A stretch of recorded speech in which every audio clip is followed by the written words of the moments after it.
Allegedly, yeah. Move away from me then.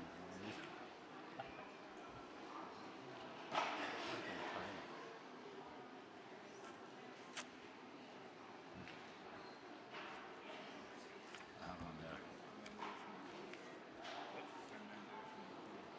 Get up, get up, get up. Yeah. Yeah, but she's going to be the first issue there. She went to the toilet. So I was waiting for her to come back.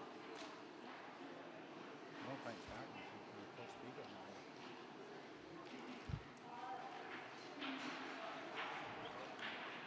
I know, it was always the same. That's what came up with the rain.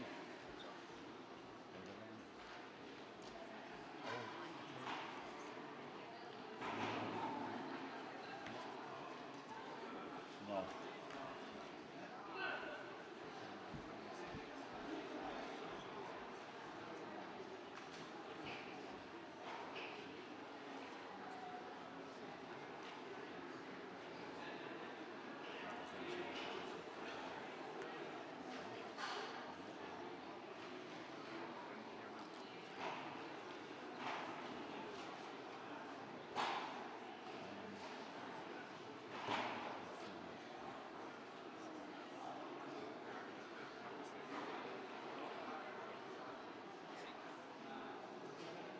Is that what you're supposed to say?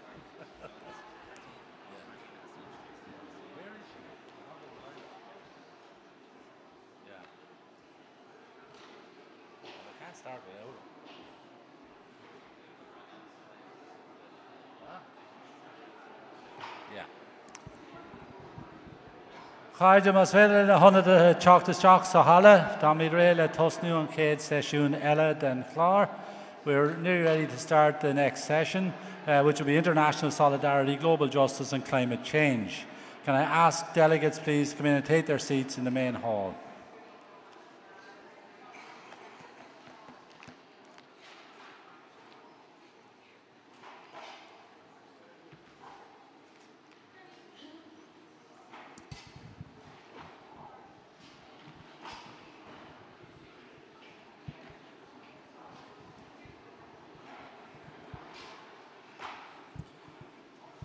Okay, this session will deal with, as I said, international solidarity, global justice and climate change. That's motions 73 to 87, Seachta Trí go Hochta Seacht, and also emergency motion 3. So the emergency motions are on the yellow-coloured pages in your pack. So emergency motion 3 will be taken in this session as well. Can I also point out to delegates to take note that there are amendments to motions 74, 83 and 85. And the amendments are on the pink sheet, which are in your pack. Now, on the sheet, you will see that you have two amendments to motion 74, marked Amendment A and Amendment B. Amendment B has been withdrawn by the Commons, so in that one we'll just be taking Amendment A. Okay, so I'm going to ask delegates who wish to address this section to form a queue on my right-hand side here.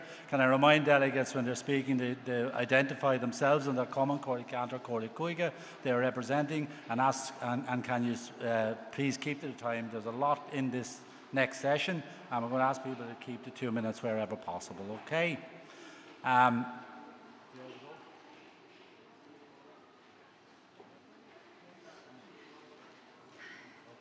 Okay, our first speaker in this session is Martina Anderson.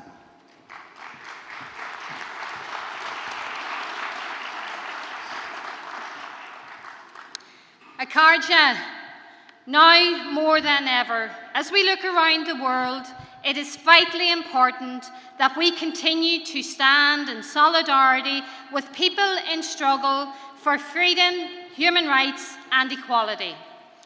While the struggle for democracy and social justice continues, the ongoing events in Catalonia have brought the need for international solidarity into sharper focus.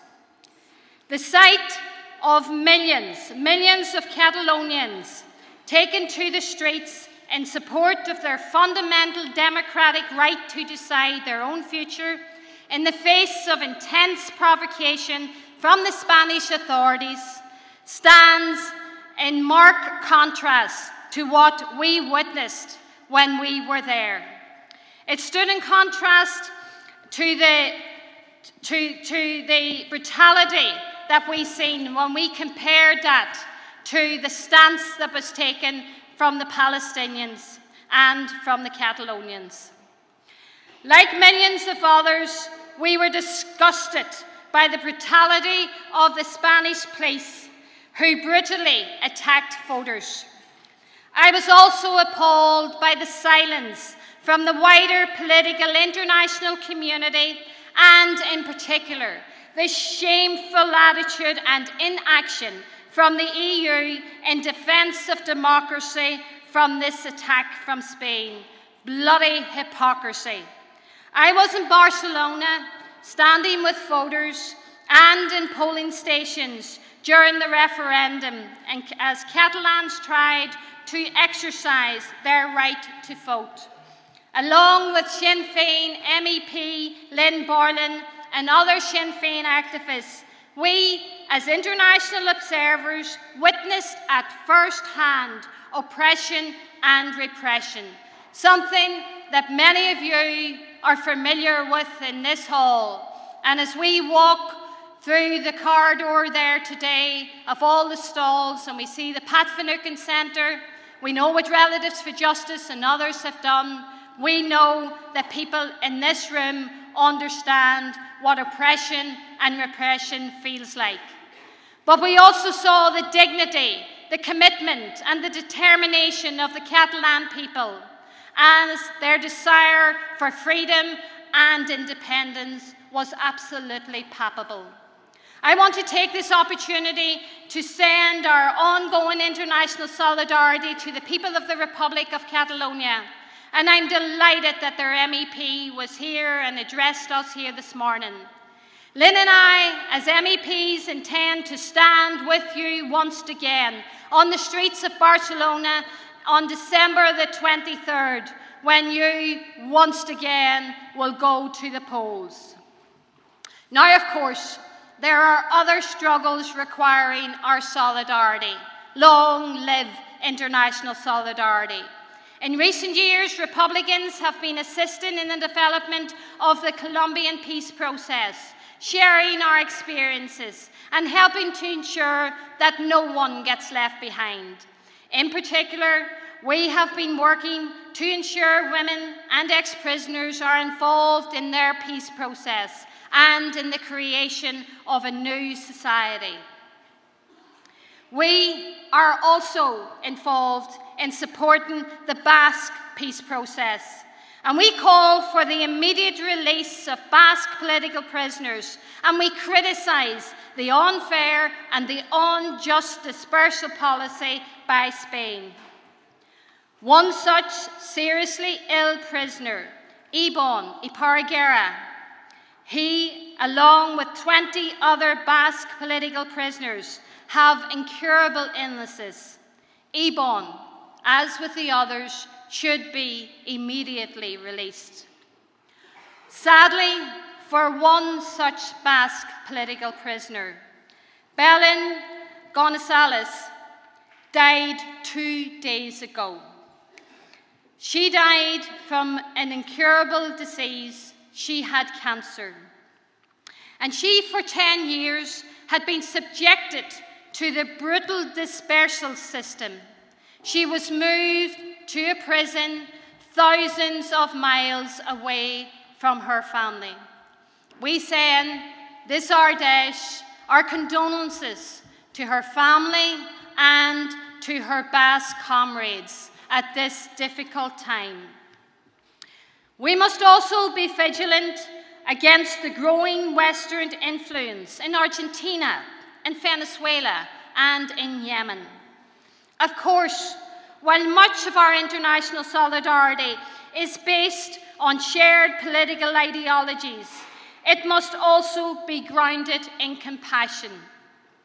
In 2015, millions of people across the world were moved by the tragic death of the Syrian child Alan Kurdi, whose body was washed up on a beach in Turkey.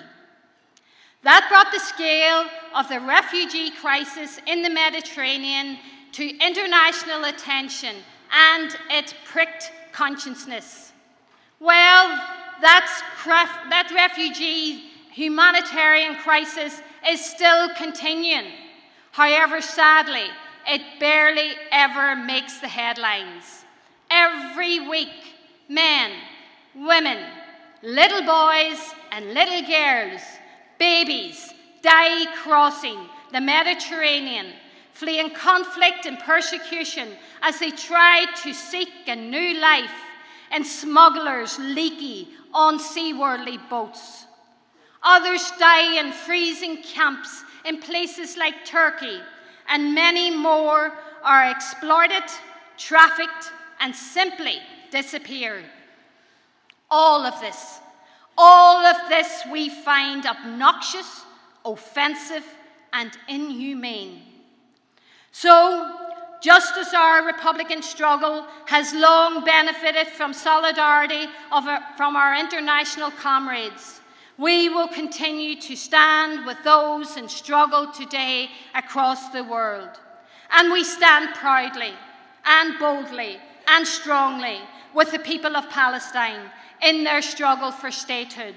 And it is long past the time for the Irish government to recognise the Palestinian state. We in this Ardèche call for them to do that immediately.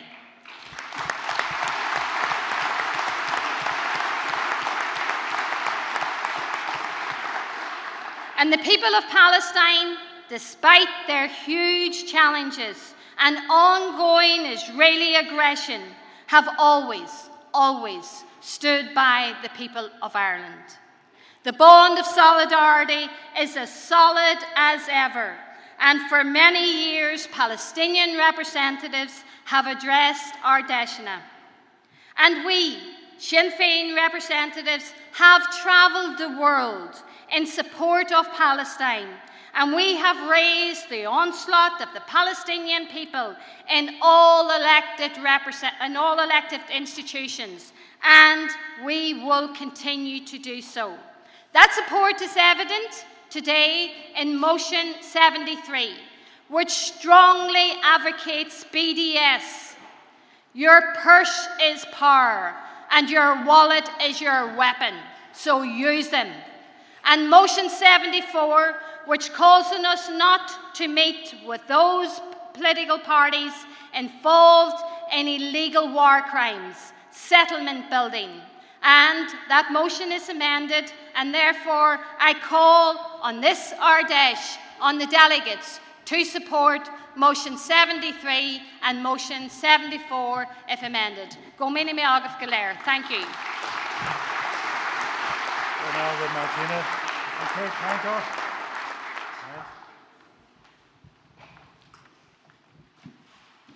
Good afternoon, everyone, comrades and friends.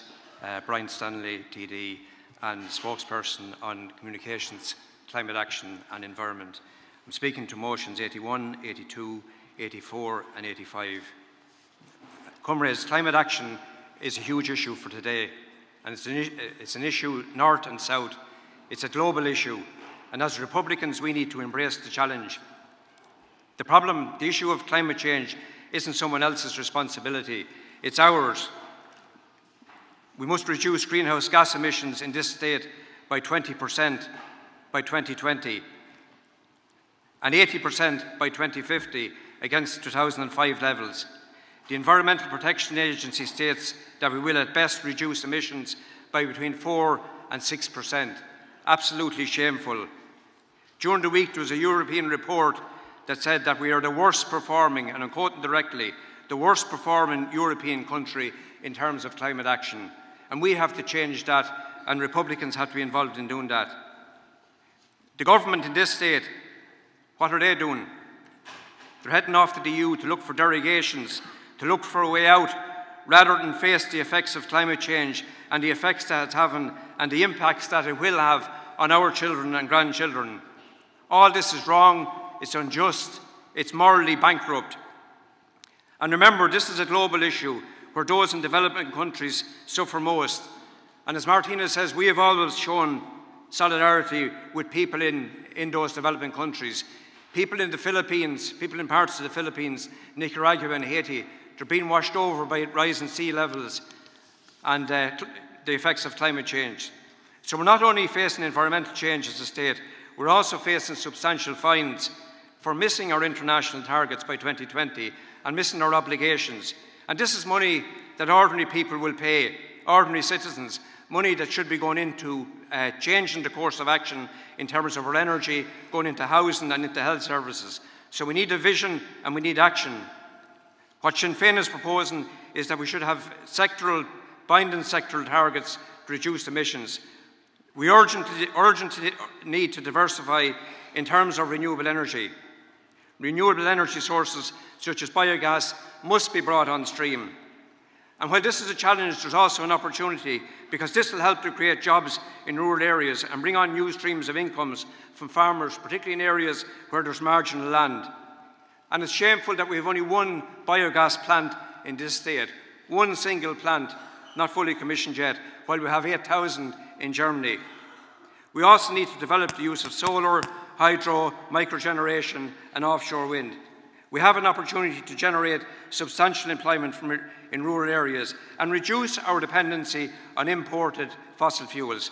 Successive governments have failed, and in Sinn Féin we have long said, I've said it many times in the Dáil over the last 6 or 7 years, that we're approaching a carbon cliff and we have to play catch up with our emission reductions due to the failure to date. So in conclusion, I want to say that this makes sense to protect our environment, so it's by producing our own energy, but it's also good for the economy in that we move towards a more sustainable economy. So it's not an issue for next year or 10 years' time. The time for action is now. Our country, North and South, can and needs to become a world leader in renewable energies. We're working to create a 32-county republic of equals, but that republic must also be sustainable. I'm urging Sinn Féin members and supporters to embrace this and become directly involved. I'm asking people to support motions 81, 82, 84 and 85, and I'd ask people to support the amendment on motion 83, which I understand that the Cumann that put it forward are happy enough with. So, Cormila Mahagwith.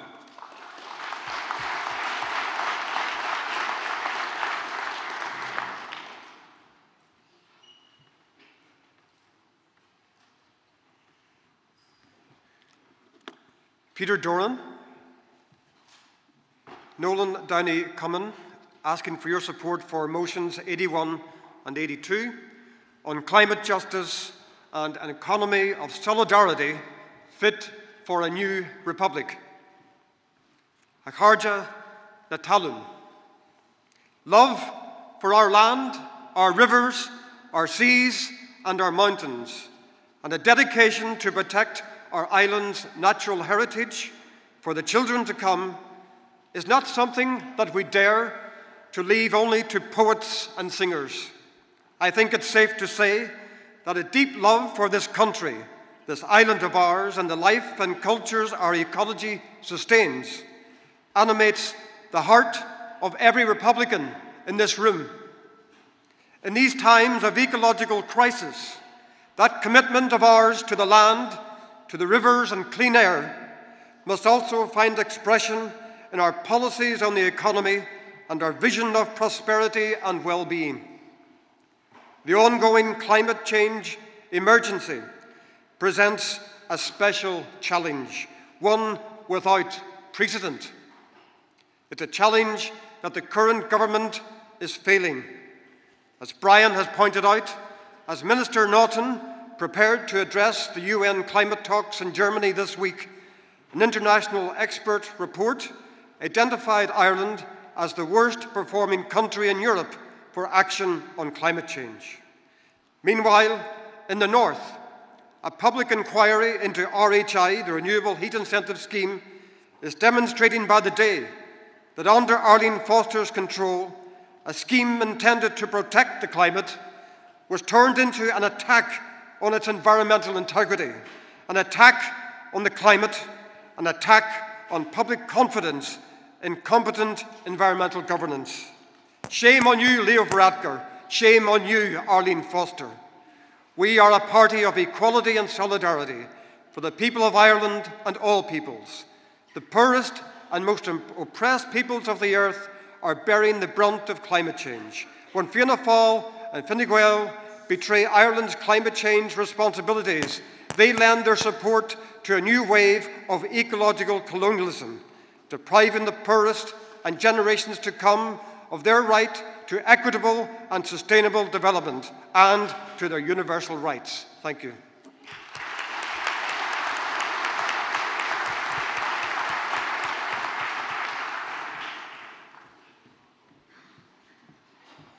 Carges, Misha, Myra Devine, Robert, Clark, Cummins, Dublin.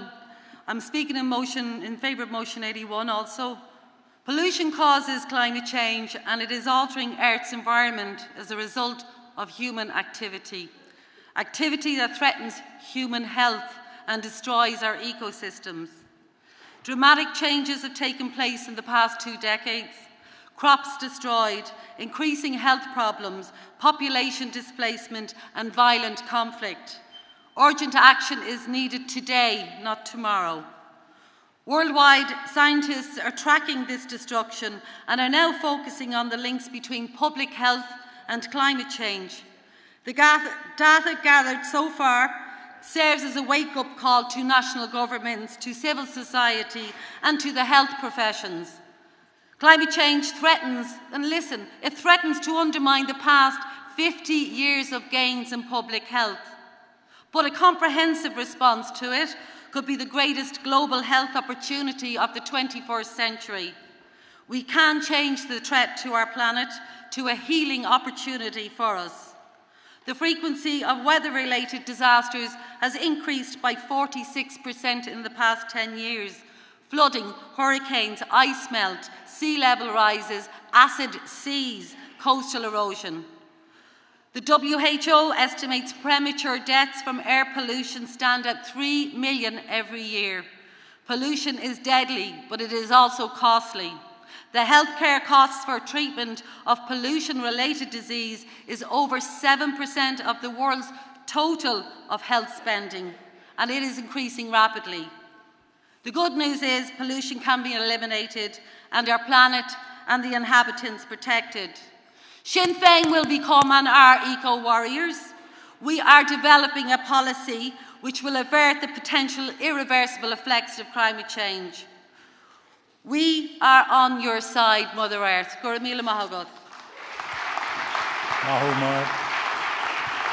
Can I ask speakers, please, to be brief? I'm asking people to stay within 2 minutes. There's a lot of speakers in this section, and I want to get as many in as possible. So please be aware of the people coming behind you. So ask people to stick to 2 minutes, and of course to obey the chair. Cora Morgan. Kiva Archibald, Coleraine Coley Cantor, speaking in support of motion 81. Climate change is affecting every country across the world in the here and now. It is not an abstract concept which might impact on our lives at some point in the future. We only need to look to the extreme weather events, including the floods and extreme winds which have hit our country over the past couple of months, to see the very real impacts which will only continue in severity. Climate change affects not only weather, but is a threat to food security, to water supply, and so many other aspects of our lives. Therefore, action is needed in the here and now to immediately counter the impact already being seen and felt. Worryingly, for the first time in 4 years, global carbon emissions have risen. This is a cause for grave concern, as it is predicted that achieving the ambitious targets of the Under 2 Memorandum of Understanding requires that global carbon emissions must peak before 2020. The Paris Agreement was a positive step as an ambitious, dynamic agreement which secured international cooperation. However, demonstrating a real commitment to tackling climate change requires much more than signing up to an agreement. Such a commitment would be legislation which includes binding targets in both the long and shorter term. In the north, there is no dedicated climate change legislation, while the legislation in the south lacks binding targets. It is not enough to state aims. We must also develop the means of delivering on these and enforce this delivery. The environment recognises no borders. Therefore, any strategy to tackle climate change must take an all-Ireland approach, ensuring sustainable development, investing in the green economy and providing support for harmonisation of agricultural activities with environmental targets, given the importance of this sector to our economy, are all key priorities which must be addressed in the immediate time ahead. This year has seen some setbacks in the challenge of tackling climate change, most notably with the US President withdrawn from the Paris Accord. However, the subsequent backlash with many state and city legislatures across the US committing to it instead put the issue up in lights. The impact of climate change is only going to increase unless real action starts now. Sustaining the planet for future generations is the responsibility of us all. Go Margaret.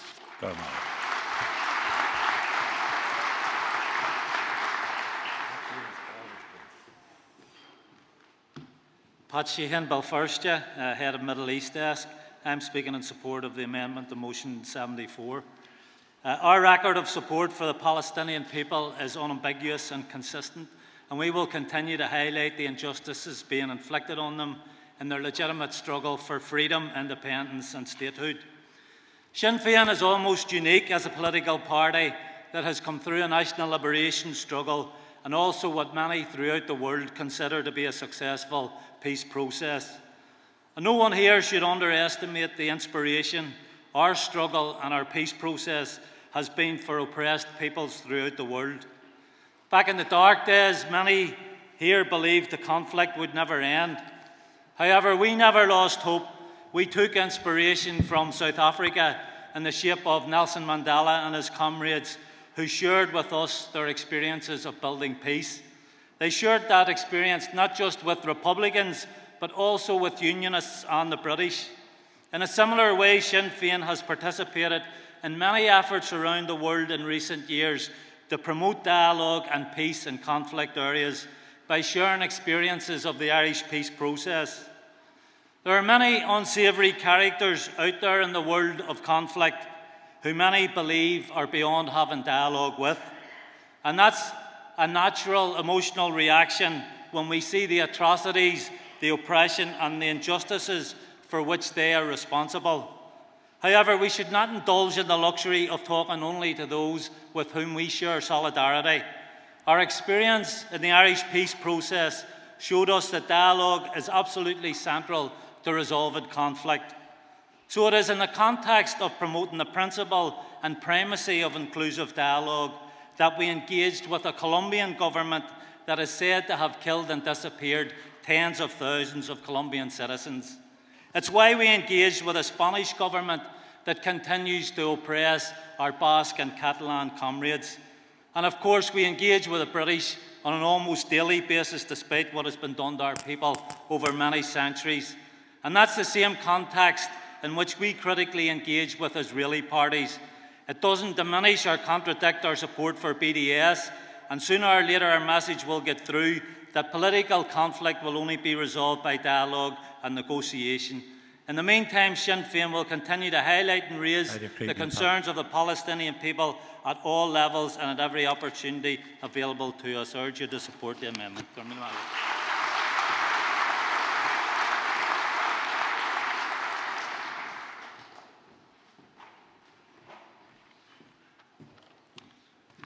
Cahalog Donley speaking on behalf of the Robert Ebbett and Rathmines Rathgar in favour of Motion 73 and Amendment A to Motion 74. Friends, the suffering and oppression of the Palestinian people in both the occupied West Bank and the besieged Gaza Strip comes as no surprise to people in this room. I visited Gaza a number of years ago in a Sinn Féin delegation. The injustice and inhumanity I witnessed while there haunts me still. While there, small children were burnt to death in a house fire caused by Israeli power cuts. A young man was shot dead by an Israeli sniper for the crime of hoisting a Palestinian flag atop the illegal Israeli separation fence. The crippling poverty we witnessed was orchestrated by Israelis across the border in fancy meeting rooms. All the while, Palestinians young and old approached us and asked us to tell the world what was going on. I commend the work of Sinn Féin in highlighting the plight of the Palestinian people. As a member of a movement, but as individuals also, in work in your community, I would urge you to raise awareness of the Palestinian cause. We owe it to them as comrades in struggle. With the weight of political inaction and even collusion amongst the international community bearing down upon the Palestinians, we in Sinn Féin, as their allies, must have every means at our disposal to fight for them in the diplomatic and political arena.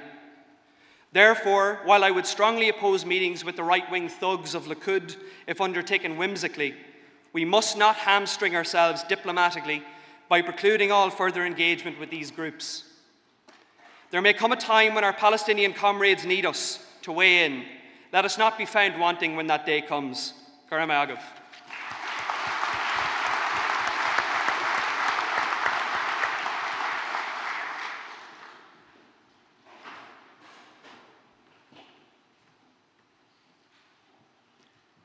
Seamus O'Muinacán is anam dom, agus tamí ag iarach takeíocht rúna ochta héin, and ceann an ahrúch amsure. Resolution 81 commits Sinn Féin to reviewing the party's approach to climate change and related matters.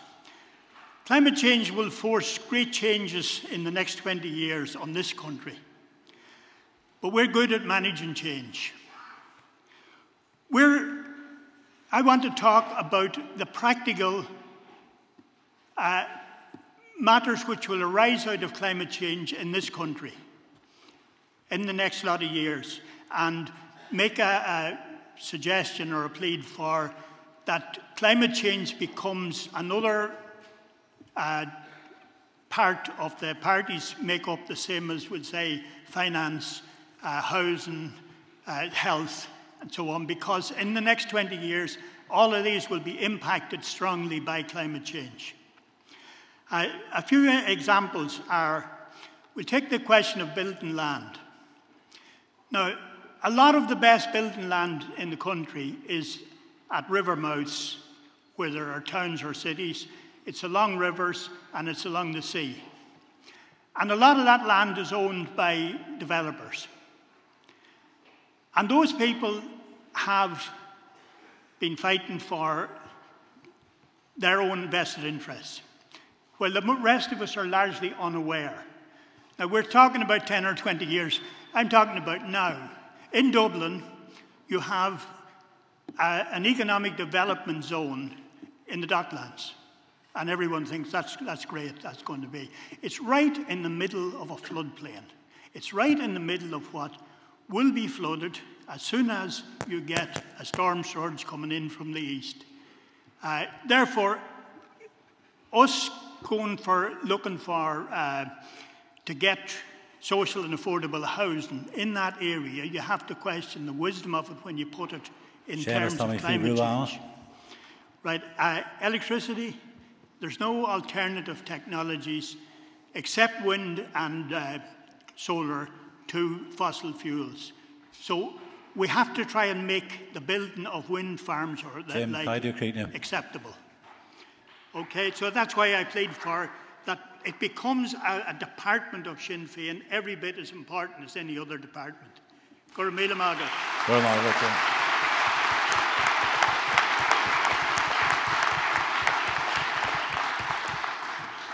Lynn Boylan, MEP, Dublin, speaking on Emergency Motion 3. On the 1st of October, I, along with Martina Anderson, Trevor O'Clahartic and Owen O'Brien, acted as independent observers to the Catalan independence referendum. What we witnessed that day was incredible. 2.2 million people defied the odds and cast their ballot. Another almost 800,000 ballots were lost or seized. It was single-handedly the largest and most disciplined community-led mobilisation that I have ever witnessed. From the teachers and parents who occupied the schools for days before the referendum, to the IT experts who continuously reset up the websites that the Spanish state shut down, to the firefighters who provided human shields for voters to cast their ballot. What was most striking, however, was the determination that the Catalans showed in wanting to vote and the peaceful nature in which they did that. Our role as independent observers was not to be pro or anti-independence, but to observe what we saw that day. And this is what we did, and the level of violence that was meted out on the Catalans for merely exercising their right to vote was horrific. Elderly voters were beaten, women were battered with batons, others were shot with rubber and plastic bullets. The actions of the Spanish state that day were inexcusable. Franco was alive and well when interior ministers cheered on the brutality from their social media accounts.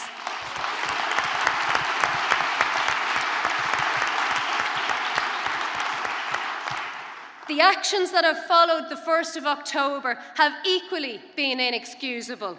The EU has decided on this time to bury its head and ignore the images of ballot boxes being seized and ballots being ripped from the hands of peaceful voters. They have turned a blind eye to the 900 individuals who were injured through police brutality. They have remained silent while Spain locks up civil activists and politicians, and this Ardèche sends its solidarity to each and every one of them, be they in exile or in jail. Shame on the EU. This is not an internal matter for Spain. Ireland would have no peace process if the rest of the world simply turned its back and said that it's a matter for Britain and Ireland. The Catalans have a right to self-determination. They want dialogue. The EU must facilitate that dialogue. The EU says it stands for human rights, democracy and peace. Well, prove it.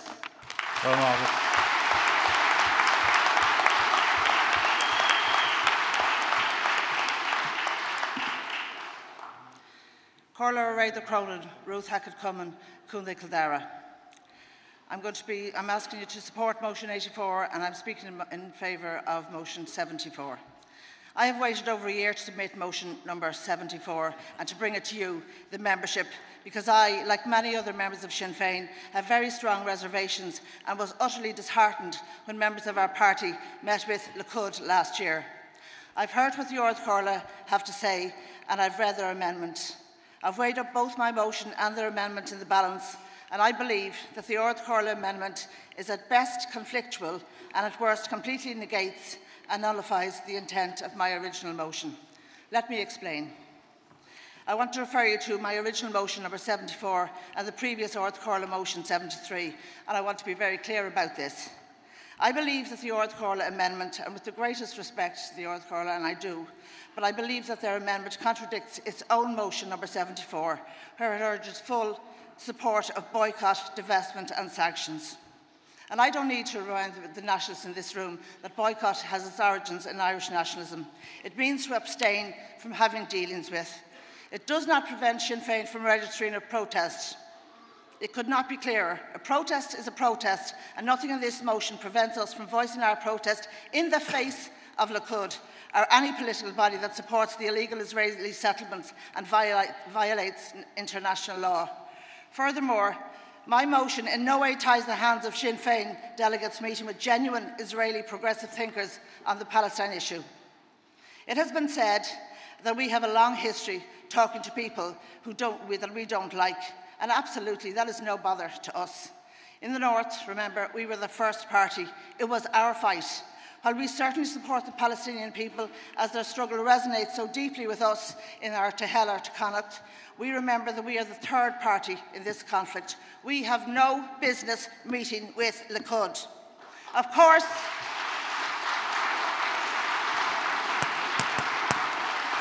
dialogue is necessary to make peace, but I think there must be first a willingness to show compromise and a readiness to withdraw from the occupied territories before we should pretend that Likud are in any kind of peace-making mission meeting with us.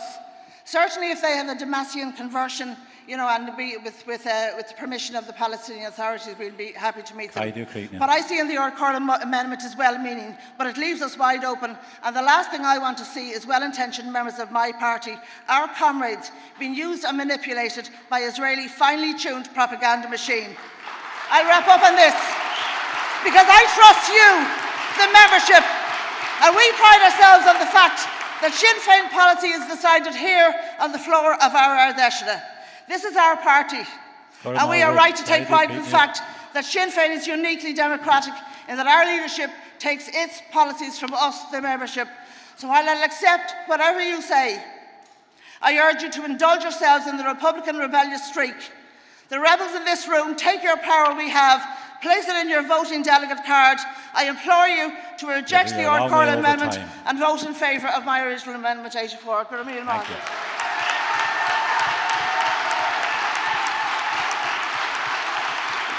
Very unkind toward Dernock, Sister Elaine Shaw. This is the last speaker in this section. Accordia, Councillor Colin McCarthy, Keenan Doherty, Cumming, Carrick Macross, County Monaghan. I'm calling on delegates to support motion 84 on the Clár. We as a party should be leading the way in encouraging the public to get actively involved in environmental issues. And one way of getting public buy-in in renewable energies is to incentivise them. I, for one, would like to see a rebate scheme model introduced for people who fit PV or photovoltaic solar panels, which would see the energy they supply to the national grid be offset from their electricity bill. A rebate scheme would encourage homeowners to install panels and reap the rewards. It would also encourage new builds to have these panels fitted at a design stage. The present government are expected to make it easier for commercial solar energy, i.e. for large parcels of agricultural land to be used for the fitting of huge volumes of panels. I firmly believe this would cause community division, so we should instead give the public the right to get something back for the energy they themselves create. So I would ask delegates to support motion 84. Gurmil Mahagav.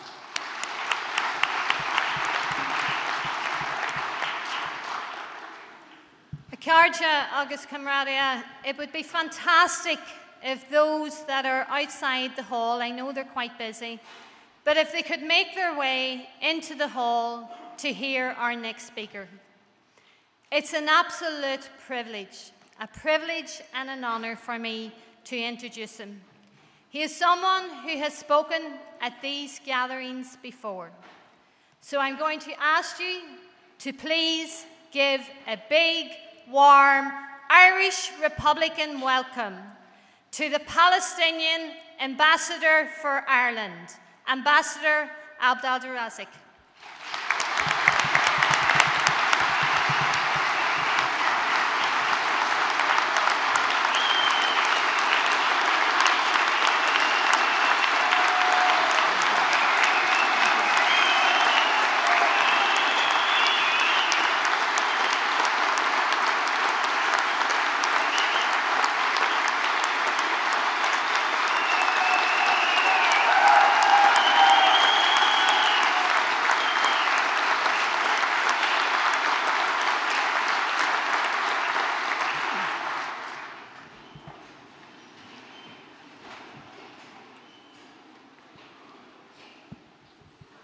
Friends, comrades, it's an honor for me and pleasure, and I'm really thankful to give me these few moments to address you, because it's always a pleasure for me to see you, to be among you. Because the Sinn Féin is one of the most supportive parties, not only in Ireland, but also in Europe.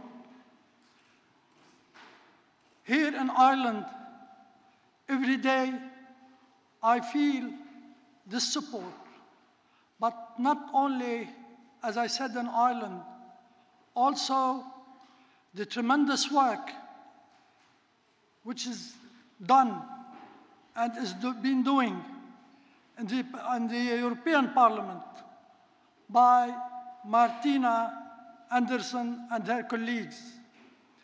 Their testimony in visiting Palestine is very precious to show the European public opinion and the European parliamentaries the realities of the atrocities of the daily life in Palestine. This year, 2017, is the centenary of the Balfour Declaration. Arthur Balfour, who was in 1917 the Minister of Foreign Affairs of Great Britain, gave the promise of the land, to give the land of the Palestinian people, which is not his land, to another people.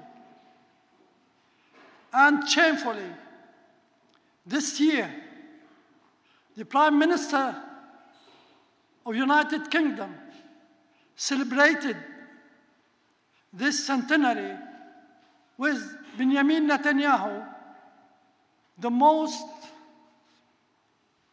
right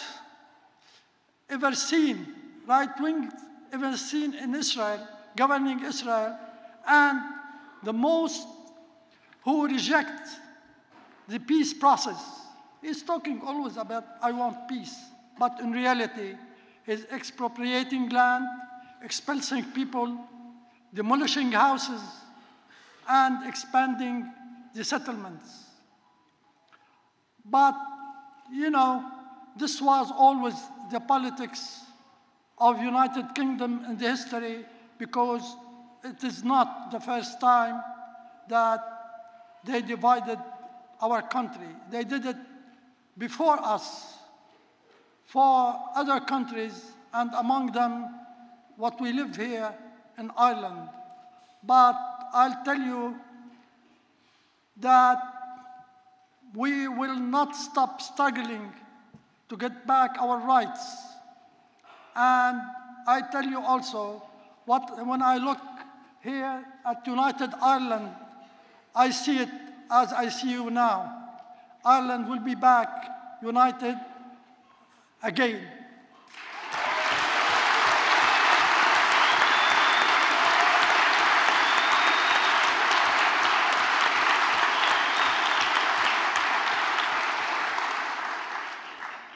Fortunately, we have the support of 136 countries who voted for Palestine as a state in the United Nations.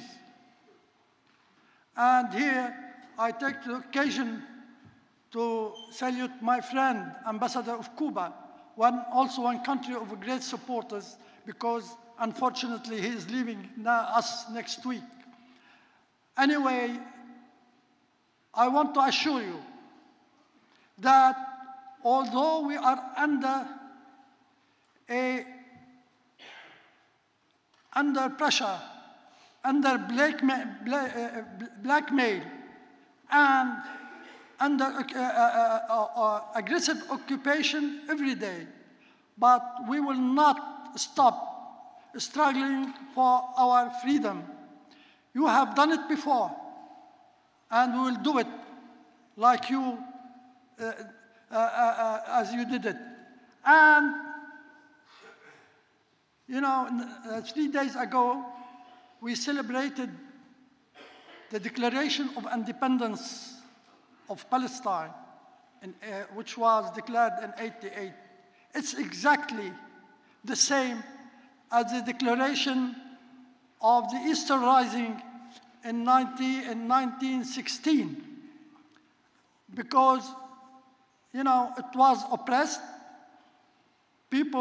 leaders were executed, and the Britons thought it was a virtual declaration and it is finished. But Ireland later became free and become a free country, and I repeat it, it will be a united country, and I hope it will be soon. We need your support.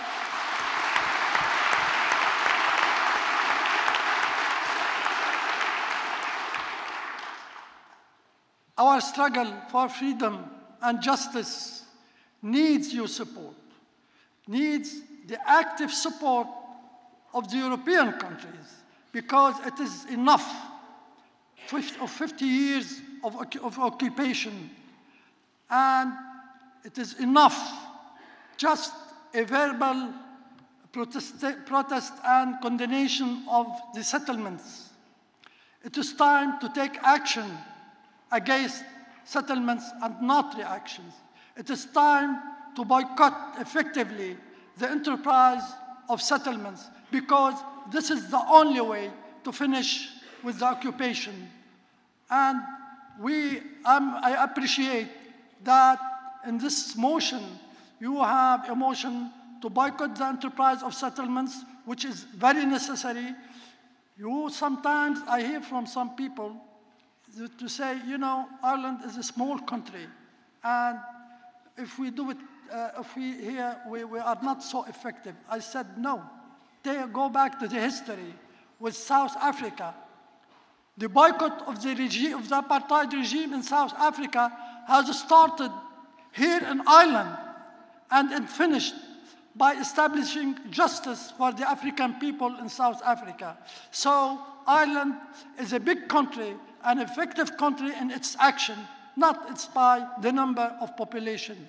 So I hope that you will keep, and I'm sure you will keep supporting our struggle for the freedom, for our freedom and for justice in Palestine.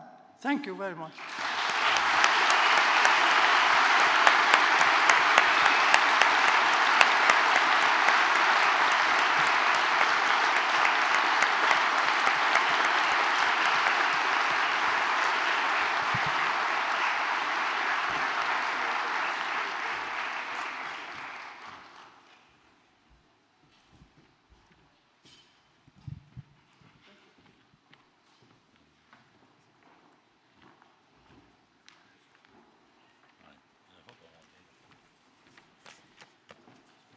Okay, comrades, we're going to move on to motions to vote on motions 73 to 87.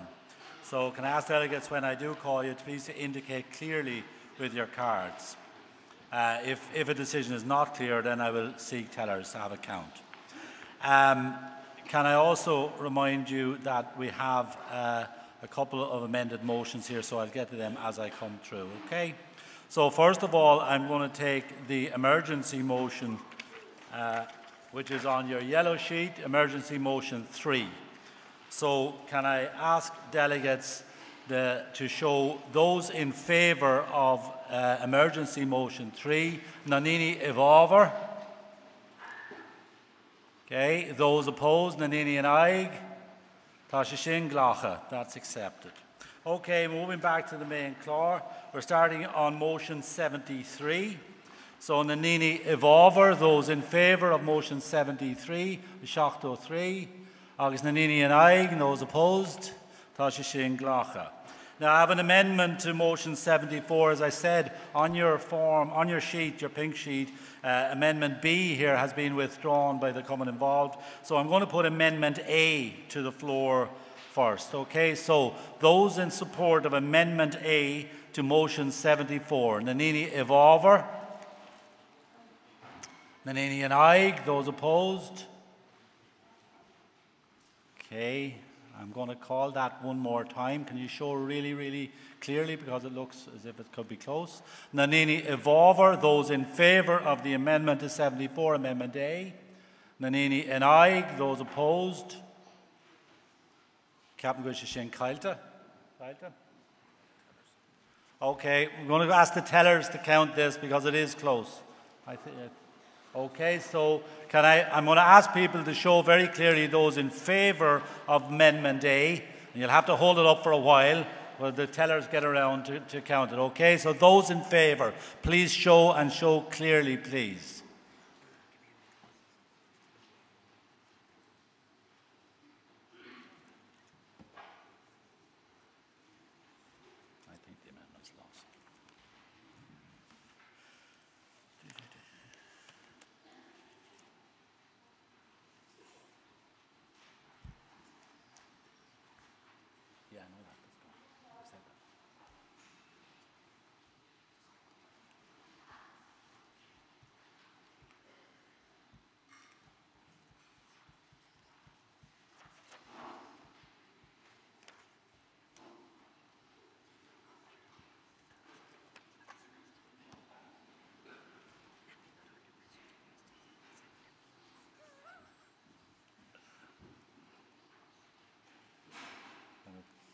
And the tellers indicate when I can move.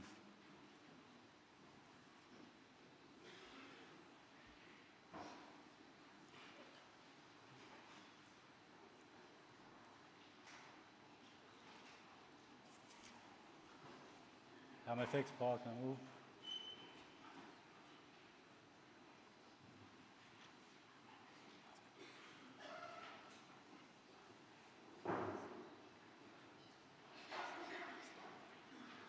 Someone has an abacus out.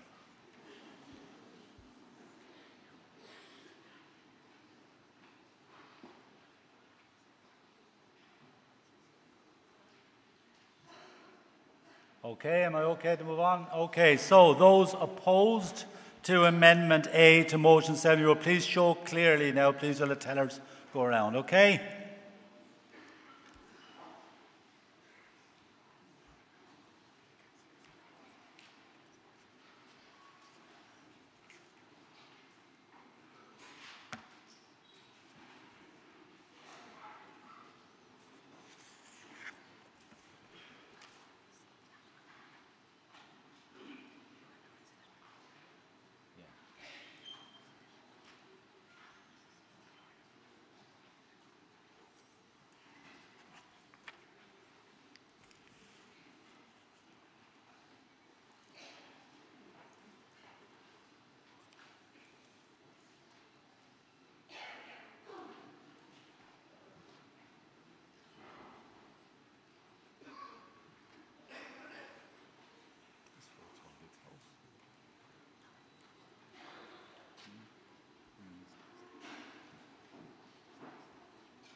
Okay, thank you. I'll wait for a result before I move on.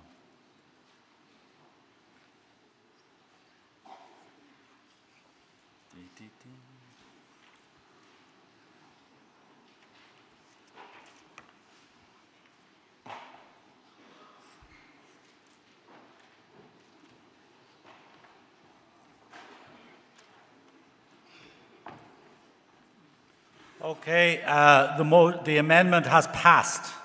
Okay, there was 12 votes of a difference for those interested in these things. Okay, so the amendment has passed. Táisé Glacha. I'm now putting the amended motion to the floor. Okay, that's the amended motion 74. Nanini Evolver, those in favour. Nanini and I, those opposed. Táisé Glacha. Okay. So, motion 75, Iver Shachto Kuig. Nanini Evolver, those in favour. Nanini and I, those opposed. Táisé Glacha. Number 76, Shachto Shane, Nanini Evolver, those in favour. Nanini and I, those opposed. Táisé Glacha. Shachto Shacht, number 77, Nanini Evolver, those in favour. Nanini and I, those opposed. Táisé Glacha, it's accepted. Shachto Hocht, number 78, Nanini Evolver, those in favour. Nanini and I, those opposed. Táisé Glacha. Shachto Nay, 79, Nanini Evolver, those in favour. Nanini and I, those opposed. Táisé Glacha. Ivera Hochto, number 80, Nanini Evolver, those in favour. Nanini and I, those opposed. Táisé Glacha. 81, Hochto Hain, Nanini Evolver, those in favour. Nanini and I, those opposed. Táisé Glacha. Ochto Do, 82, Nanini Evolver, those in favour. Nanini and I, those opposed. Táisé Glacha. Number 83, Hochto 3, there's an amendment to number 83, and just to notify the delegates that the Common in question has agreed to support the amendment, okay? So I'm putting the amendment to the floor, so there's the amendment to motion 83. So Nanini Evolver, those in favour of the amendment. Nanini and I, those opposed. Táisé Glacha. Now putting the amended motion number 83, Ochto 3, Nanini Evolver, those in favour. Nanini and I, those opposed. Táisé Glacha. Ochto Cahar, number 84, Nanini Evolver, those in favour. Nanini and I, those opposed. Táisé Glacha. Ochto Kuig, number 85, again I have an amendment to this motion, and again to notify the delegates that the Common in question has agreed to support the amendment. So I'm putting the amendment to the floor. Nanini Evolver, those in favour. Nanini and I, those opposed. tá sé sin ghlacha. So the amendment is accepted. I'm now putting the amended motion number 85, Ochto Cuig, Nanini Evaver, those in favour. Nanini and I, those opposed, tá sé sin ghlacha. Ochto She, number 86, Nanini Evaver, those in favour. Nanini and I, those opposed, tá sé sin ghlacha. Ochto Shacht, Nanini Evaver, those in favour. Nanini and I, those opposed, tá sé sin ghlacha. Okay, we're now moving on to the next session, which is Party Development, Constitution and Rules. Just a couple of things before I go there. The Lekela, could anyone who has not yet collected their Lekela ticket, please do so at the Lekela stand, which is situated beside the shop outside. And can I also just notify delegates that at 6:30 this evening, there will be a tribute to Martin Mcguinness here in the main hall. This event will include music, song and speeches. And can people please be in their seats before 6:30 for this tribute? Okay, we're moving on then to Party Development, Constitution and Rules. That's motions 88 to 98. Now, just to bring people's attention to how this works. Motion 88 brings in changes to the party's constitution and rules. And copies of this have been in your packs. They were also sent out to you before the Ardash.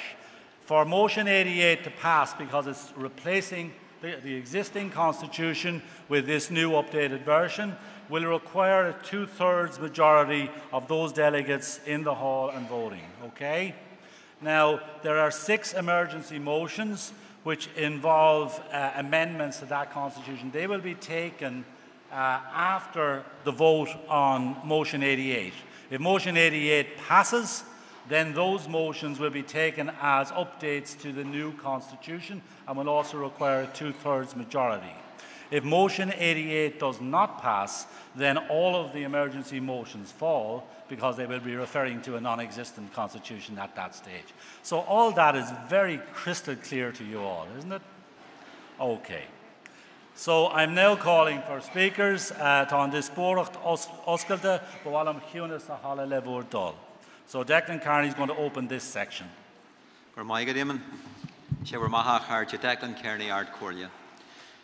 Comrades, friends, the period since our last Ardash has been absolutely dramatic. The Brexit decision has changed the entire landscape of these islands. The 26-county state is gripped in a health and housing crisis, and the Good Friday Agreement is facing its greatest ever threat. This year alone in the 6 counties, our party fought 2 elections so far. And 50 years after the civil rights movement, a new equality revolution has begun in the north. Over 500,000 citizens across the island of Ireland now vote for our party. Sorry, Declan. Can I have Mcguinness Sahala Levordol?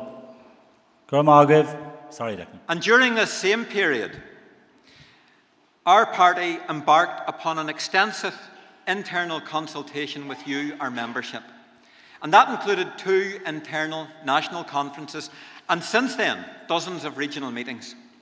Collectively, together, we have designed a plan to enable our strategic development, growth and leadership transition over the next 10 years. We intend to be in government north and south, to secure and win a border poll, and to advance our primary aim of Irish unity in that period. Sinn Féin's membership has also massively increased. Our 10-year plan aims to build capacity to match that growth with a modernisation of structures and leadership training. And one important outcome from this modernisation process is the constitutional proposal being tabled this year for adoption by the Ardash, after 6 months of consultation, again with you, our membership. I commend this proposal to an Ardash. The Ard Comhairle is co-sponsoring 3 of the proposed amendments, and these are emergency motions 4, 6 and 8, and they are helpful and welcome additions. We are opposing the other 3 emergency motions, 5, 7 and 9, as they are against the entire spirit of the rest of the document. Comrades, 4 years ago, TV3 produced a programme called Sinn Féin, Who are they? Well, the answer is to be found at this Ardèche. We're from all over Ireland and from all walks of life. We're Gaelgory, trade unionists, business people. We're rural dwellers, young and old, gay and straight, all religions and none. We're culturally diverse and then some. We reflect modern Ireland. Our strategy is geared towards achieving national independence and an Ireland of equals. But the national liberation stage of our struggle remains incomplete. Partition remains the central fault line at the heart of Irish society and politics. Now Brexit has put Irish unity centre stage. We need to persuade the greater number of our people that an agreed united Ireland is in their interests.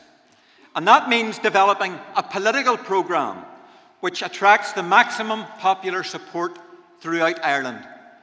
That's real-world politics that are relevant to people's needs and interests. And our party has to be cohesive and ideologically centred in that project.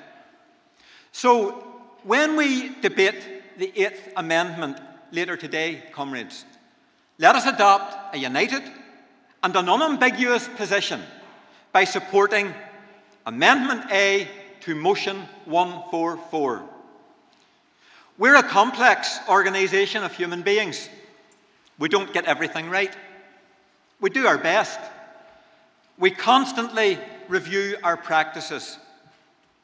And we work hard at deepening the democratic character of our party. One of the most important decisions in recent years was adopting our Charter of Ethics in April of 2016. Not surprisingly, that Charter of Ethics has been ignored during the latest media onslaught against our party. So for the record at this Ardèche and for the record for the Irish media, the political and organisational culture of Sinn Féin is governed by our Charter of Ethics. And it requires unconditional commitment from our members to treat everyone with respect, courtesy, dignity and politeness, both within and outside Sinn Féin. We do not tolerate sectarian, racist, sexist or other discriminatory attitudes or practices. Some people join our party for the wrong reasons. Some join and then they fall out with others because they don't get their own way. Is Owly Duanya and Shanukul, or Scacha Kela Awara Nadini. Our active republicanism is based upon a spirit of comradeship and acting for the common good. The discipline and behaviour of our membership is subordinate, absolutely subordinate, to that positive ethos. Being a Republican activist in modern Ireland means observing the highest standards within our party and wider society. Comrades and friends, Sinn Féin is the engine of change in Ireland. Our members are the agents of that change. We want a new republic which serves the many and not the few. This Ardèche is setting the policy foundations, the party development framework, and the leadership transition for how that will be advanced. Our 10-year plan is our roadmap for political power in Ireland. So, comrades, let's face the same way. Let's face the same way towards the future with a positive, collective resolve and continue together building the politics of transformation. Míle buíochas, Steve Gillier.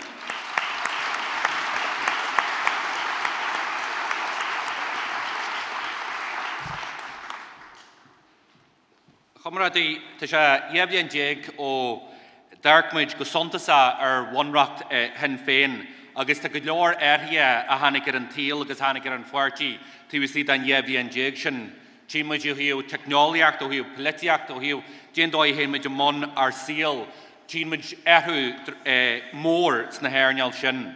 Agus inis an tám le anc ar Onracht Féin agus dhéanú cinse go bhfuil se suas go dtí an marc ó hiú an gay la bunrak loidir a big and forty at a media gamor la couple of years.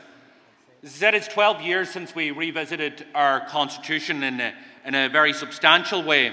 And there's been many changes across the country, many changes within their party in those 12 years. We've seen a party increase its membership and their elected representatives dramatically during that period. Technology, politics, how we manage our lives has all changed dramatically during that period also. And the time had come to revisit our constitution and to modernise it. The process, as Declan said, has been open to all, a 6-month process of consultation. And I want to thank all of the members and the Commons who engaged in that process and put forward recommendations and suggestions. These changes that are in the new constitution give more say to the Commons and Corley Canthers through increasing the number of delegates that they would have at an Ardèche and also to an Ard Corley.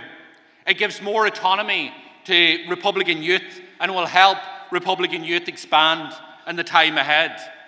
It modernises our structures and deals with the massive expansion of our party in recent years, both in terms of membership and of elected representatives. And the change to the constitution also allows for an extraordinary Ardèche to take place within 3 months after a vacancy in the office of an Uachtaran. Together with emergency motions 4, 6 and 8, this overhaul brings our constitution into the 21st century because we cannot stand still on how we do things.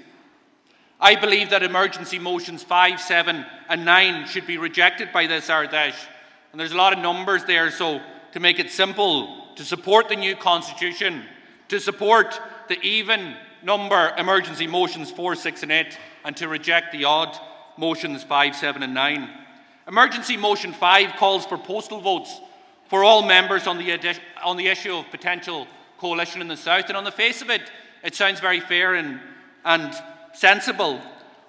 But when you look deeper in it, I believe that delegates who are involved in their common structure, who are involved in the debate, are best to decide whether we take that decision or not, instead of all members who may not be informed in the debate. Emergency motion 7 deletes a clause to give the National Officer Board the same standing we're given to every officer board across the party. And emergency number 9 goes against key objectives of the Constitution, which seek to strengthen common and put in a focus on geographic area. Finally, I would also ask this Ardèche to refer motion number 92 to the Ard Corley because of its technical nature and complex legal issues.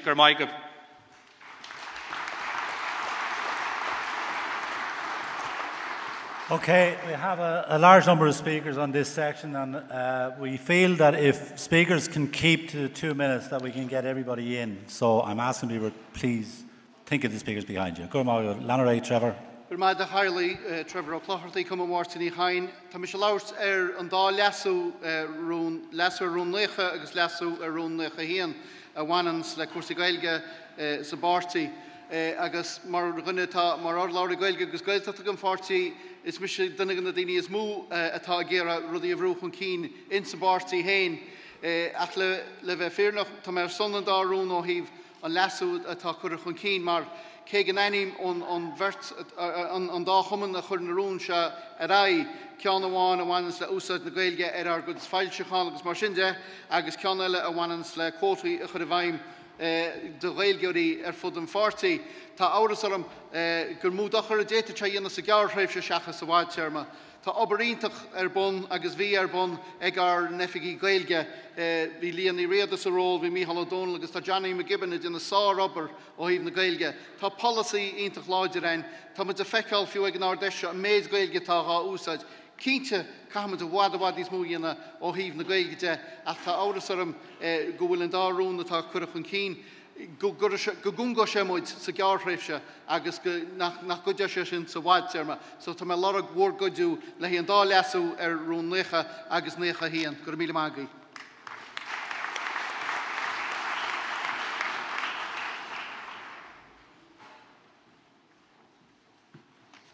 Sinead Ennis, MLA for Southdown, speaking in support of motion 98. Last year, the World Economic Forum predicted that at the current rate of progress, it would take 170 years for the world to reach true gender equality. None of us can afford to wait that long. Sinn Féin has always been at the forefront of the fight for women's equality and social justice. Equality is at the very heart of republicanism. Throughout the decades, Republican men and women have been at the forefront for the fight for women's equality. The role that Republican women have played in building a better society is often ignored outside of our own circles. Our women, ex-prisoners, are freedom fighters. Yet the mainstream women's movement dismisses their stories. This should not be allowed to happen. We are a party committed to improving opportunities for women, ending violence against women, closing the gender pay gap, and ensuring more women work in careers that have traditionally been seen as careers for men, like engineering. In comparison with other parties, north and south, we lead the way with respect to representation of women. In the recent Northern Assembly elections, 41% of the seats won by Sinn Féin in the north were won by women.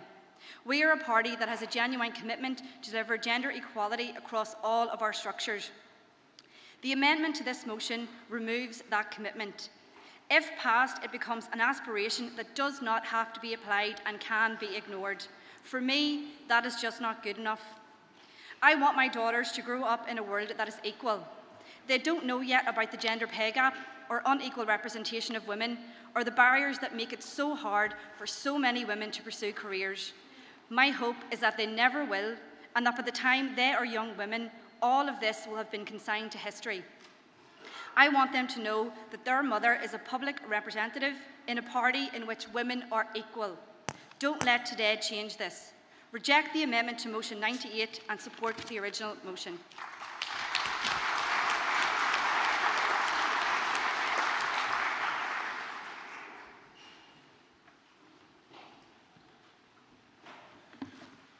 Nisho Fuelani Glocher son Christian Ashente Ogra Sinn Féin Gurmila Magav Tommy Glocher son Rune Octoact August Rune Nahatri.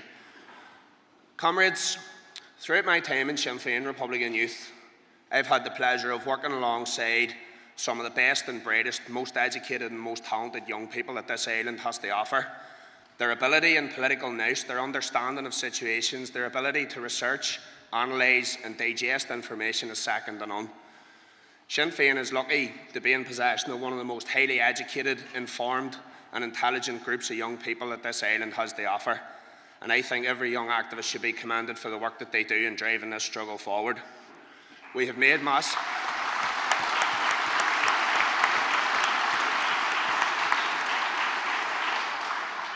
We've made massive achievements and we've changed the discourse within the party around issues of LGBT rights, a woman's right to choose, Palestine, issues relating to drugs, addiction, alcohol abuse and sexual health, violence against women, and it's all stuff that needs to be talked about, and I commend all the young activists for doing it. The new constitution gives us, young people within Sinn Féin, the ability to reorganise, re-energise ourselves and pursue these goals in a more autonomous way, but also allowing us to be coached, gain and use the experience and wisdom of people who've gone before us and churn out some of the most radically revolutionary young people that we've got, and I think we need to support it in every way. One of the ways of that is finance, which brings me on to motion number 93.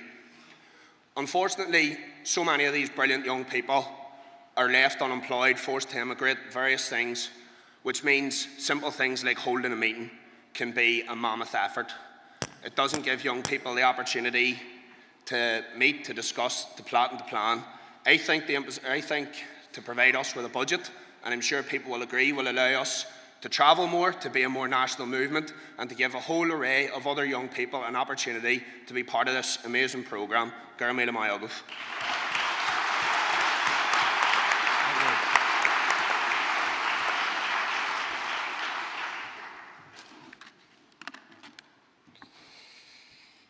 It was a lot easier when I used to sit down there and give out a bit of other people's speeches. Okay. Tá me caintsinis evolver rún octus a hook unar corla. Ruri Moriku is anyam dom tá here. Tá man seo mar chakta de corla cantor Condelu. Right. Ruri Moriku, delegate from Loud Corla Cantor and recently co-opted county councillor. At least 2 minutes. No, I'm 2 months. I'm watching you. I had about 5 minutes written here, but it's luckily enough for everyone. I can only read about 2 minutes, so I'll be able to make it within time. Before I start, I'd like to express my privilege and being a Sinn Féin councillor, at my comrades for putting me in this position. I'd like to also send from this Ardèche sincere best wishes and thanks to Councillor Kevin Meenan, who I replaced, who put nearly 20 years into supporting this party and the people of County Louth and Dundalk Town Council and Louth County Council. So thank you, Kevin.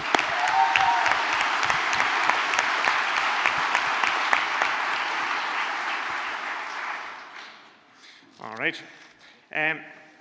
I'm talking about Motion 88, and this relates to the Constitution, rules and regulations. Right? There's no organisation that doesn't improve from feedback loops, from testing and from streamlining of the system.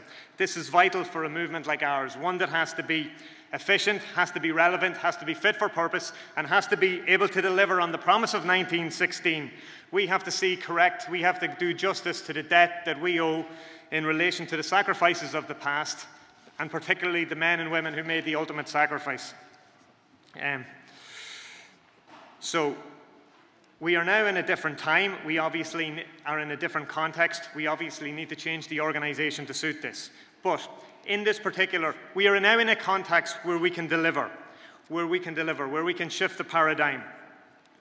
We're talking about here Irish unity. We're talking about real equality. We're talking about improving people's lives.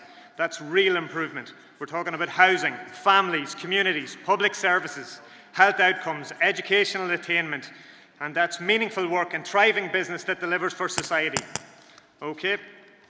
Right, but I want to remember, just very quickly, 10 years ago, 2007, when we were in a political situation that wasn't quite as bright as we are in today.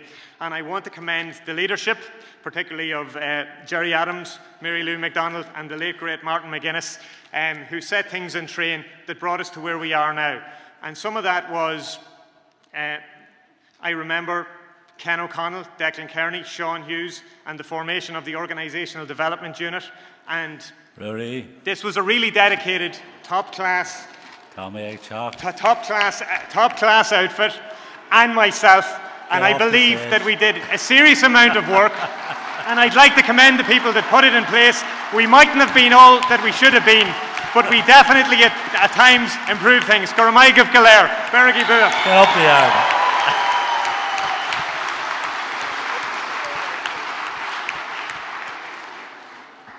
Michael McCarthy, Dermot O'Neill, Cumming, Castletown, Kenna, County Cork, speaking in favour of motion number 96.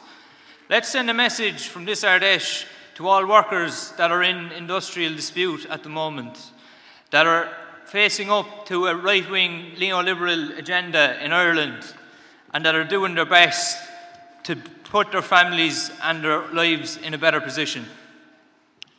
Akarja, the minimum wage in the 26 counties is over €2 less than the living wage, and in the 6 counties the minimum wage is over £2 less than the living wage.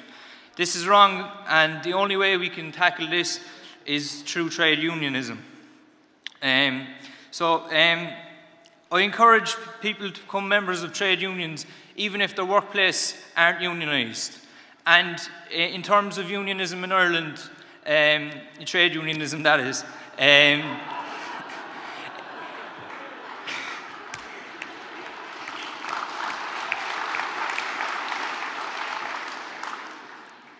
there's a lot of companies, Irish and American, whatever nationality the company's from, and they say that you can't be a member of a trade union. It says in the Irish Constitution that every worker in Ireland is entitled to be in a trade union, and I would encourage them to do so, and I would encourage unionised workplaces to become closed workshops where all employees get their contract as well as a trade union membership form when they start their work in their workplace. So casual contracts, also known as zero-hour contracts, are being dished out to people who are working full-time hours every week as well as part-time hours, and this is totally wrong. So the only way that we're going to end zero-hour contracts is by unionising, organising, unionising and agitating, and I would encourage Leo Varadkar recently said that he wants to get rid of zero-hour contracts. It's not Leo Varadkar or Fine Gael or Fianna Fáil who's going to get rid of zero-hour contracts. It's the opposition and Sinn Féin putting pressure on these parties who's going to get rid of zero-hour contracts. Kiri Mina Magal.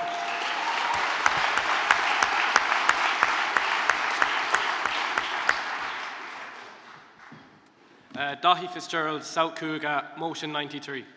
Accorda. As one of the youngest members of the party, I can already see how beneficial Sinn Féin Republican youth is throughout the 32. As my fellow young comrades who I travelled to Catalonia know, the youth movement is more evident than ever, and is something we should all embrace. Sinn Féin Republican youth are the foundation for the party, but not just that, we are the future of the party. To fulfil our commitments, a budget is needed to cover costs of organising campaigns and events. The 32 Republic I want to live in, and the 32 Republic you want to live in, has never been so close. I strongly believe that when I finish my education, Sinn Féin will have turned this country around to be a fair and equal republic for all. Yes, it will take hard work, and yes, it will need determination to do so. And speaking on behalf of all the young comrades here today, we are determined. We are committed. To conclude, I ask each and every delegate here today to vote in favour of motion 93. Let us fulfil our commitments. Garth Mahmoud.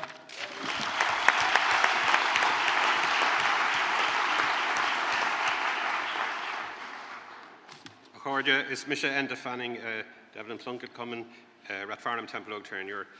I'm speaking here today in support of motion 92. I want to start by stressing that I totally disagree with Pierce Doherty's suggestion earlier that this be moved back to the Ard Corla. I speak on behalf of all three Common supporting this motion here. We were not approached by the Ard Corla and it was not discussed with us, and all three Common agree that we should discuss it and finalise this issue today. We as Sinn Féin members pride ourselves in supporting workers' rights. Whether our picket lines were there, we're always there in a supportive role. Today we have to look inwards. We have to look at Sinn Féin's workers' rights within the party. At the moment, a Sinn Féin member working for the party or an elected Sinn Féin representative is prohibited from continuing in that job, whether full-time or even part-time, if elected or co-opted to a council. This is simply wrong.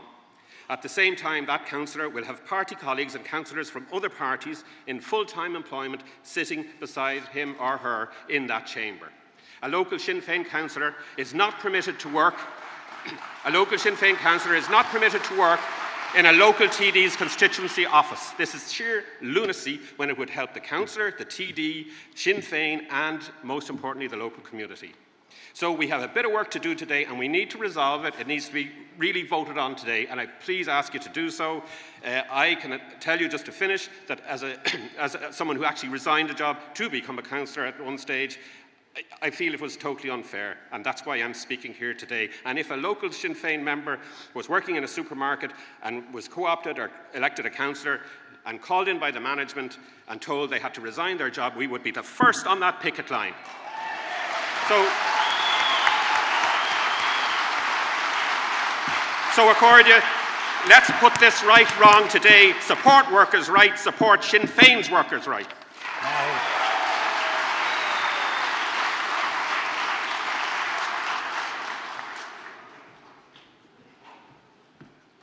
Accordia is Misha, Councillor Mark Ward, Drum Doherty, Clark, Cumming, Condalkin, Ballyark, Leah. I'm here to speak on behalf of motion, in favour of motion number 92. And I echo Enda's comments there that this decision is taken today and not referred back to the Ard Corla. And this is something I didn't see coming and I wasn't notified beforehand. And I speak on behalf of the other two Cummins as well. I'm going to talk a little bit more personal than my colleague Enda just did. I'm going to bring us back to March 2016. I was working full-time. I had a job delivering frontline services to homeless people and people with addiction issues in my area. I went to college to get this job. I worked hard to get it. I got 2 degrees, a lot of time and effort. And all on top of that, I was also a very active member of my party in the community. So in March 2016, I was selected by my Cummin to be co-opted onto South Dublin County Council as a replacement for my comrade Donald O'Brien. As a lifelong Republican, it was one of the proudest moments of my life to be chosen to represent the party, and I didn't hesitate to take the offer. So I had a choice. My employer at the time made it very clear to me that they would not support me to do both roles. They said they were incompatible. I've no doubt party or political bias came in that decision. If it was a Fianna Gael or Fianna Fáil, I might have been able to stay in that role.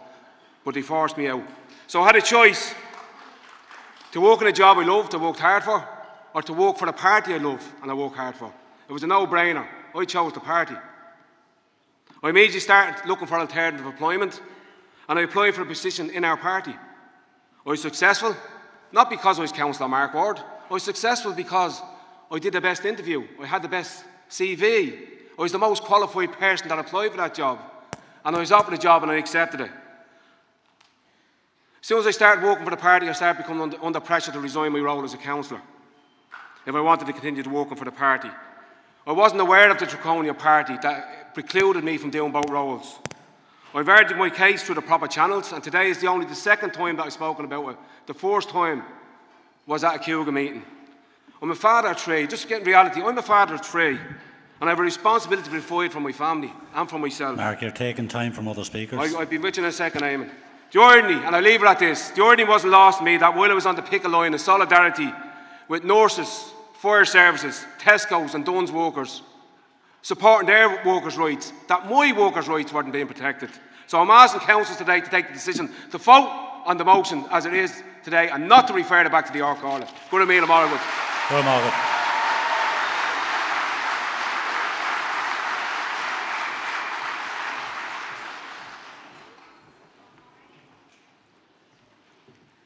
Marie Golair, Smisha Fakna Rua O, Cummin James Connolly, Tiberdorn, and I'm asking you to vote in favour of motions 88 and 89.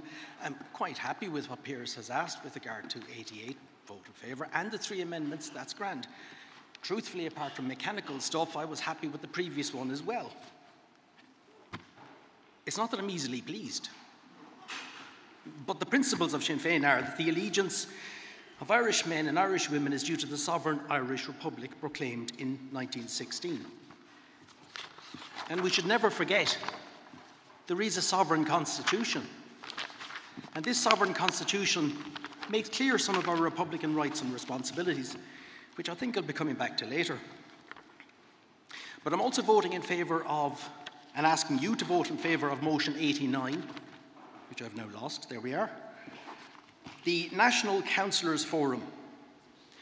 And the reason I ask that we vote in favour of this, it's a request really, is that obviously councillors need support, and I've no doubt there's a lot of them need support for various reasons, understanding accounts. I'm optimistic that Martin Brown of Tipperary will be talking to you about that later. But I would ask, the Councillors Forum is recommended for purposes of education, skills and training, policy briefings, but my request would be that the education on finance would not just be for today. The majority of people that I've met in Sinn Féin are unaware that, according to one calculation, there are 200 billion euros owed to the 26 counties by Mrs. Windsor and Co. Because let us not forget that in the treaty, the agreement of 1921, we accepted a portion of the 1914-1918 war debt. Now, Brexit is on us. This is a good time to ask. So the request is that what we do is we have a module on education, the actual mechanics of the foundation of the state, and we possibly consider that the councillors start putting together a package where we'll give them back their 200, and we let them keep it if they give us back a little bit of land. You know.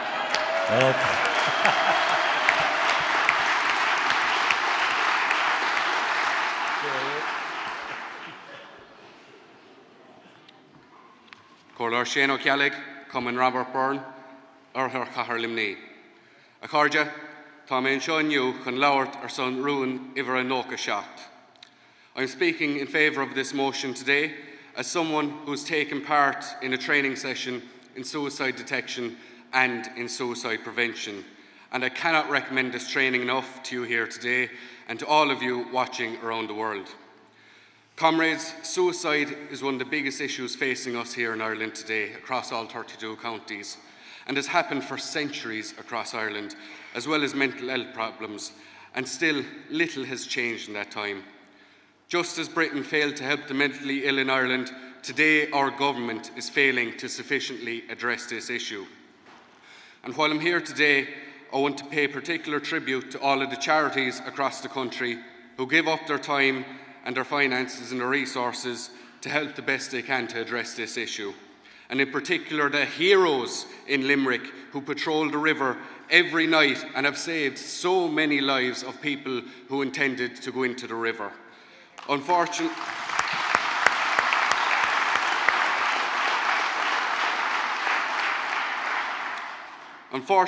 after they have prevented people from going into the river, the services often are not available to help the most vulnerable people in society who have just been attempting to end their own lives.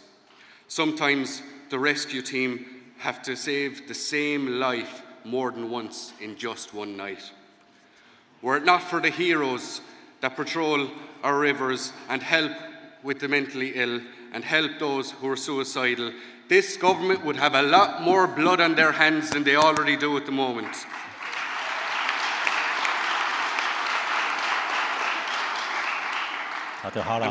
And while I'll finish on this, and while they say that there is not enough money to spend on mental health services and public health, we don't need 13 billion of Apple's money that they owe us in tax, which is a disgrace.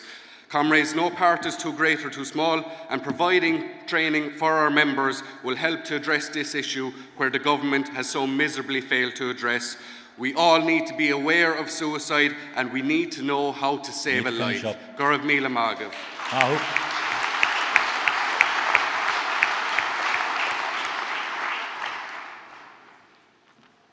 Patsy hen Balfourste, a Lord Chavar and Dalasu a Rún Noha, August Rún Noha hen. Kegan the Antium Lamiona ta Rún Noha, August Rún Noha hen, the Krajum, Gawilshe or our Comas Falahar, the Multi, Shaw, a Coravam, and Achanaicher Fodna Chira, Gan Plan Structor ha of a Ogin. Marshinda, Molam and Ga Lasu, Gagorhi, Ard Corlia hen Féin. Stratish hon tosai, Major Legelu and Farchi, August Shanayanu Markudst and Flan, Jake Mlena and Farchi. Leis na Blinta Boga Nuas Tadolhon Ken Sontasak Janta Eg Sinn Féin O Hiu Usaj Nagiliga Teo Sti and Farchi, August Teo Mui Kumai. Tamaj Chomanta, the Korhon Ken Nagiliga, a Volshachain, Snaman Commersaja, August Erlina. As Lear, Germanica, August Gerforlehnia, Usaj Nachanga, Marvan, the Ober and Vanak, and Farchi Hien, Navi Riu.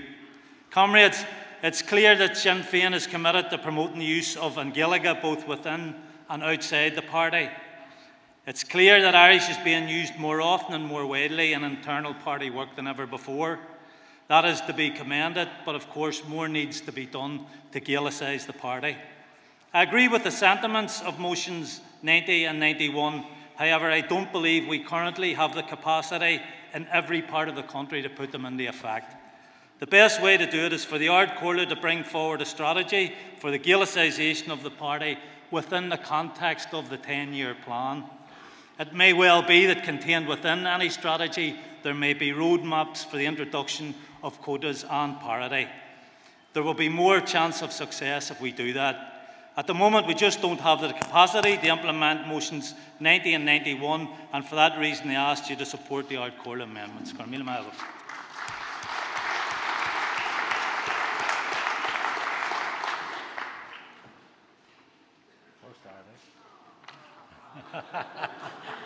collective sigh. I'm sure it's no reflection on the previous speakers. Sorry, you're still not getting extra time. Sorry, well, it's pretty quick. It shouldn't take too long. Sorcha McCormick, Bob Smith, Cummin Dundrum, Councillor Dunleary, Rathdown County Council, and speaking on behalf in favour of motion 92. And I echo what my comrades Enda and Mark said earlier on. The time to deal with this issue is tonight, and I hope everybody can give it support. There should be no prohibition on Sinn Féin councillors working for either the party or for other Sinn Féin elected reps on either a full-time or part-time basis.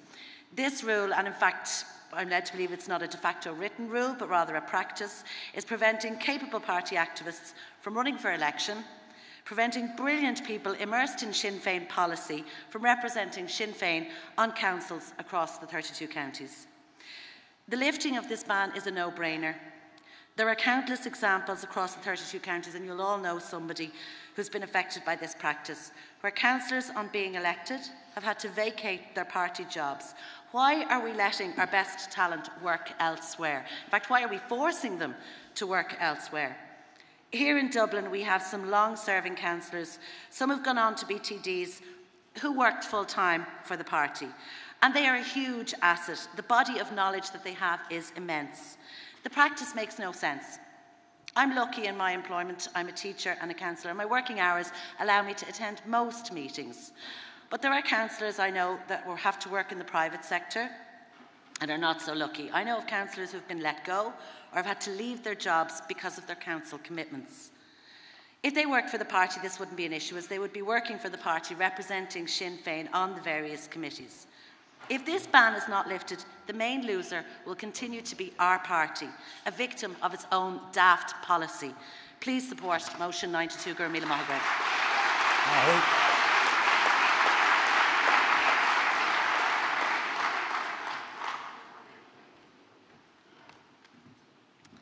Nolene Moran, North Clare Cumann, speaking in support of motion 98 and against the amendment to it. Carja, next year marks the centenary of universal suffrage, when women in this country won the right to vote for the first time, albeit in a limited capacity. Nearly 100 years on from that heroic campaign, women still haven't achieved full equality. The recent controversies involving John Halligan and Barry Walsh, the discrimination in pension rights and the gender pay gap are just a few examples which serve to highlight this fact. While we rightly point out the failures of others, we should take a hard look at ourselves too. It's not enough to talk quotas and reserve places at our Corla level only. We need to create the conditions where women can play a full role in the party at all levels. Women make up 50% of society and should be equally represented in the Dáil, local government, in membership and in party employment too. If we are to tackle wider societal discriminations, we need to do much more as a party, and we need to ensure that women are attracted to join and treated respectfully when they do. To properly honour and commemorate those who have fought for equality, it is imperative that the barriers which impede progress are abolished. Only an acceptance of full equality will be sufficient. If we are serious about building a new republic and an Ireland of equals, then we must start by achieving equality within our own party. This means equal participation at all levels. 100 years on from universal suffrage, I ask you not to limit the capacity of women to participate fully. Don't say where possible, as the amendment now cobbled to this motion requests. Support motion 98 and let's resign ourselves to make it possible. Gurb Magwib. Oh, Margaret. Okay, this is the last speaker in this section. Yes, Mariv. Sean Martin Barkaid, Cumann Hamashas, Yerrinach, Kuntekiri. Eg lauted, agus ag takule lesú rún I Vrynacha. Túrig at heriskin seo reint Conanish, don Lelin, agus cuidir sé an móharsin, chun cohram na féin winter machti. Tír gan tenga, tír gan anam. Mollam an rúnso. Gurmagid. Okay. I'm now going to move to voting on Party Development Constitutional Rules. That's motions 88 to 98. Again, reminding delegates that motion 88 requires a 2/3 majority of those present and voting, and that the emergency motion relating to that constitution will be taken after it. Okay? Unless I need to remind you of? No. Okay, so Rúna Hochta Hocht, motion 88. Again, there's a 2/3 majority. Nanini Evolver. Those in favour, please show clearly. And those against, those opposed? Oh, Tashi Glacha, yeah. Tashi Shin Glacha. Okay. Now, the next number of motions are the emergency motions that refer to that constitution, okay? Where are they? On the yellow pack that you have. Okay, so I'm taking emergency motion number 4. Again, these need a two-thirds majority in order to pass. So Rúna Gandala a Cahar, number 4. Nanini Evolver, those in favour. Nanini and I, those opposed. Tasha Shin Glacha. Rúna Gandala a Cuig, number 5. Nanini Evolver, those in favour. Nanini and I, those opposed. Tasha Shin Kailte, that's defeated. Rúna Gandala Iverashe, number 6. Nanini Evolver, those in favour. Nanini and I, those opposed. Tasha Shin Glacha. Rúna Gandala a Shacht, emergency motion number 7. Nanini Evolver, those in favour. Nanini and I, those opposed. Tasha Shin Kailcha, that's defeated. Rúna Gandala a Hocht, number 8. Nanini Evolver, those in favour. Nanini and I, those opposed. Tasha Shin Glacha. August Iverane, number 9. Emergency motion number 9. Nanini Evolver, those in favour. Nanini and I, those opposed. Tasha Shin Kailte, that's lost. Okay. So that's motion 88. Okay. So motion 89. Hochtone, Nanini Evolver, those in favour. Nanini and I, those opposed. Tasha Shin Glacha. Iveranocha, number 90. Nanini Evolver. Oh, sorry, I have an amendment to Rule 90. Yes, I have. Just to advise the delegates that the Common in question has agreed to support the amendment to number 90, which is on your pink sheet. So I'm putting the amendment to motion 90. Nanini Evolver, those in favour. Nanini and I, those opposed. Tasha Shin Glacha. And now the amended motion, number 90, Iveranocha. Nanini Evolver, those in favour. Nanini and I, those opposed. Tasha Shin Glacha. Anocha Hain, I have an amendment to Anocha Hain to 91 as well. So again, I'm putting the amendment to the floor first. So Nanini Evolver amendment to motion 91. Those in favour of the amendment and those opposed, Nanini and I, Tasha Shin Glacha. Now the amended motion, the motion as amended, Nanini Evolver, those in favour, Nanini and I, those opposed, Tasha Shin Glacha. I have a motion to refer motion 92 to the incoming Arcolia. So those in favour of referring motion 92 to the incoming Arcolia, Nanini Evolver, those in favour, Nanini and I, those opposed, Tasha Shin Kailcha. Okay, so we're putting motion 92 to the floor.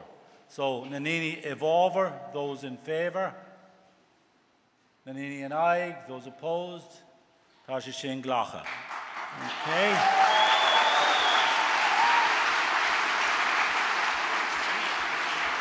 Okay. Iveranocha 3. Nanini Evolver, those in favour, number 93. Come on, we have more motions. Nanini and I, those opposed, Tasha Shin Glacha. Nocha Cahar. Oh, here, stop. Behave yourselves. 94. Iveranocha Cahar. Nanini Evolver, those in favour. Nanini and I, those opposed, Tasha Shin Glacha. Iveranocha Cuig. Nanini Evolver, those in favour. Nanini and I, those opposed, Tasha Shin Glacha. Nocha Shea, 96. Nanini Evolver, those in favour. Nanini and I, those opposed, Tasha Glacha. Iveranocha Shacht. Nanini Evolver, those in favour. Nanini and I, those opposed, Tasha Shin Glacha. 98 is, I have an amendment to 98, do I? Yep. Okay, I'm going to put the amendment to the floor first. So the amendment to motion 98. Nanini Evolver, those in favour. Nanini and I, those opposed. The amendment is lost. Okay, so the motion unamended, the motion as written in your clár, motion 98. Nanini Evolver, those in favour. Nanini and I, those opposed. Tasha Shane Glacha. Okay, so we're moving now to the section. Hang on, where am I? Where's my notes gone? Justice and equality, yeah. Okay, I lost my notes on, doesn't matter. Here they are. These are motions 99 to 106. Okay, and I'm calling for speakers on that section, please.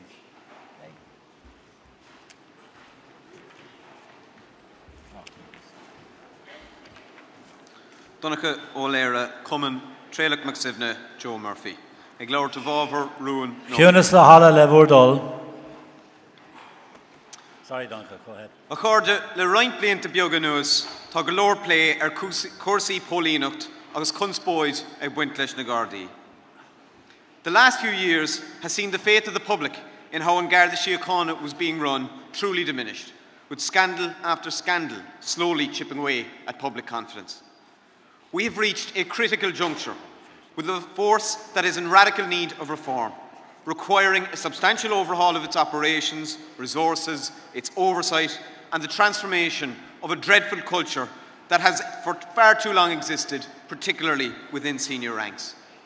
A culture which has seen the dismissal of 2 Garda commissioners in a 3-year period, as political scandals have engulfed An Garda Síochána and hurt morale among the vast majority of committed, dedicated, rank-and-file Gardaí throughout the state, and affecting the essential work they do in serving the public. And we recognise the essential work that they do. And I want to commend An Garda Síochána for their success in recent weeks in tackling criminal gangs who have terrorised communities in this state. That's what we want to see. That's the kind of policing that our communities want to see. Good on you.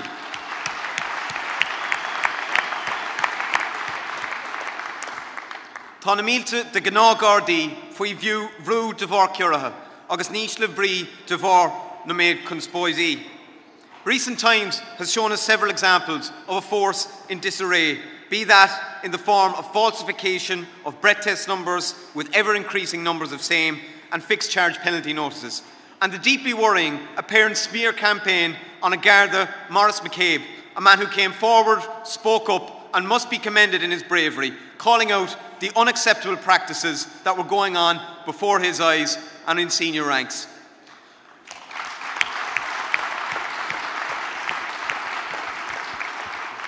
Sinn Féin has a bold vision for policing. We want to see effective civic policing by police services that are properly accountable to, representative of and rooted in the community they serve, imbued with the human rights ethos and trained and held to the highest professional standards. Bí mé de hir a caint faoi an fórsa, ach ní fórsa pólíneacht atá uing, ach seirbhís pólíneacht, I cófortíocht leis an phobal. We want a model of policing and justice that we can be proud of, in the sense that it is just, does not discriminate, and works for the benefit of the people it is meant to serve and protect. Motion 99 furthers this view and this vision. Now is a time of great opportunity for reform of our policing and justice system. Caithimid an deise hapú le achorú a dhéanamh na Gardaí, bar fios agus inniuúlacht lárnach sa corcaigh sin. Sinn Féin has long called for a patent-type approach in the South, and indeed for a policing authority such as now exists. The Commission on the Future of Policing is a necessary part of that project. It is a significant remit, and I believe a desire to map out significant change. Government must not undermine it or fail to respect it, and opposition parties must engage with it intensively. And I ask all elected representatives and members, engage with this in the same way as we did with Pattern. Go to the meetings, put in the submissions, and let them know what kind of policing service we want. The appointment of a Garda Commissioner must be got right. It must not be rushed, it must be the right appointment. It can be a historic appointment and should happen in the full knowledge of the vision of the Commission of Future Policing. If these 2 steps are done with the proper radical reforming intent, it can transform the Gardaí for good. And community policing needs to be at the heart of policing reform. As elected representatives, we know from working with our designated community Gardaí that the difference a good community guard can make to an area, to individuals and families, is enormous. It can be transformative. But the last two governments have grievously damaged this. They just do not understand how important communities and Gardaí working in partnership is. From nearly 1,200 dedicated community guards in 2010, there are only 744 community Gardaí in our communities now. The Sinn Féin is a Sinn and Size Polianacht on Mchor Gameach Mar Tusiet. It can mean safer streets and stronger communities, which is what policing should be measured against. Sinn Féin knows what it takes to deliver real change in policing, work which we continue to this day, and we will be relentless in ensuring that the same is delivered in the South. Gormila Magad.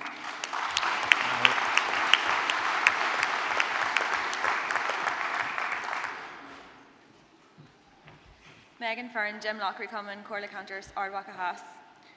Akarja is 6th County Equality spokesperson. I feel this is an important issue and it's been coming more and more into the fore in the media in recent weeks. The world has been seemingly rocked as every day a new allegation of harassment or serious assault emerges, whether it's from the White House, Westminster, Hollywood, or even closer to home. I have to say I've been both amused and exasperated at times by the reactions. So many men in particular are shocked and outraged by the wave of people coming forward, and rightly so. But isn't it strange that I haven't yet met a single woman who shares that sense of shock? Because the truth is, at one stage or another in our lives, we have all been there.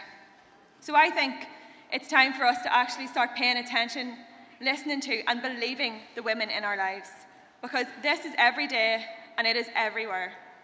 Not only is she someone's mother, daughter, sister, friend, wife, partner, she is just someone in her own right. The reality of our world is that women never truly feel 100% safe. I think that's something for us all to think about. Perhaps it all goes unnoticed, but I don't think so. Perhaps turning a blind eye every now and then does no harm, but I don't think so either. I think the time-old expression that ignorance is bliss rings true here. And I think it's that blissful ignorance that is more comfortable than dealing with the complicity of silence. Because it's that silence that lets perpetrators think their behaviour is normal, that it's acceptable or sometimes even funny. It isn't. And it's not that standards have changed. It's just that we're sick, sore and tired of putting up with it. I'm willing to bet that there's not a single woman in this room who doesn't know what it feels like to walk home with your keys in your knuckles just in case. I'm willing to bet there isn't a woman in this room who doesn't know what it feels like to be ignored, undermined or undervalued. And I'm willing to bet that there isn't a woman in this room who doesn't know what that shame feels like. That heavy shame that comes when you've been objectified, degraded or violated. Shame that does not belong to us. Akarja.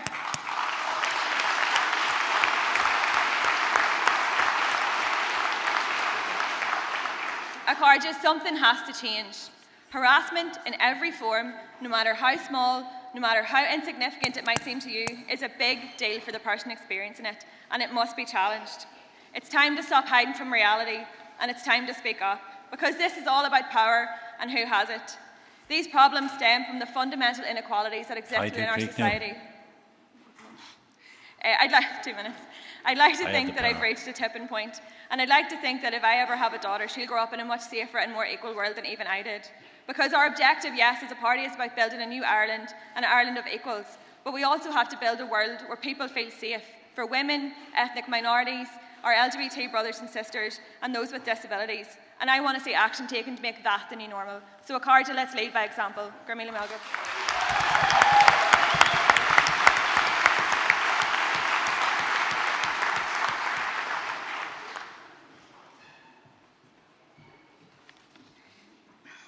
Is Misha Emma McCardle, Barney Morris, Seamus Harvey, Common Cross McGlen, speaking in support of motion 103. Comrades, levels of domestic terrorism across this country are staggering. In the year of 2015 alone, over 76,000 calls were made to domestic abuse support services across this nation. That's over 2,500 women and nearly 3,000 children stayed in refuge accommodation. And shamefully, More than 5,000 women across Ireland could not be accommodated in refuges because they were full. God knows what they went home to. So what is domestic abuse? Well, Fine Gael Justice Ministers, although they're doing good work with the Domestic Violence Bill, are having trouble coming up with a definition.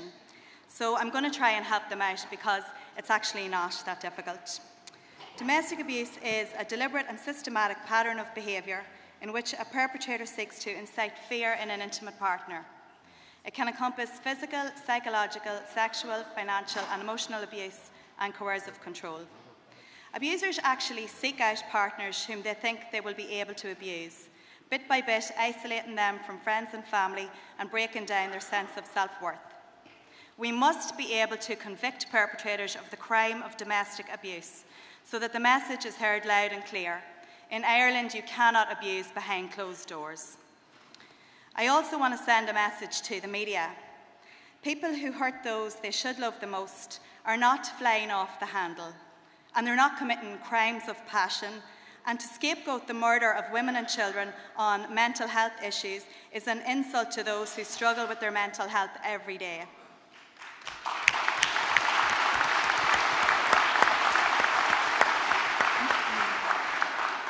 We need to stop victim blaming. Why doesn't she just leave, they ask. Really? Like it's so easy to find alternative accommodation in this country? We are failing domestic abuse sufferers because they have no choices. Currently, a domestic violence victim has to pay the €130 for free legal aid to access court protections. This is outrageous and it has to change. Currently, the 4,000 women and children per year staying in refuges aren't considered homeless by the government. This means they can't access social housing and has led to women jeopardising their safety by returning to dangerous homes. There is not nearly enough refuge accommodation, and Ireland can't ratify the Istanbul Convention until this is remedied. Sinn Féin, in our alternative budget, committed to trebling funding for these supports over 5 years to €60 million in 2021. It can be done if the will is there. This generation has the opportunity to stand up to domestic bullies. Let's remove the choice from the perpetrator by shining a light into the dark spaces where they operate and making it impossible for them to behave this way. Let this Ordesh say loud and clear that we stand with the victims of domestic abuse, be they female, male or children. It is not your fault. Let us work with the experts in this area to eradicate domestic abuse and save lives.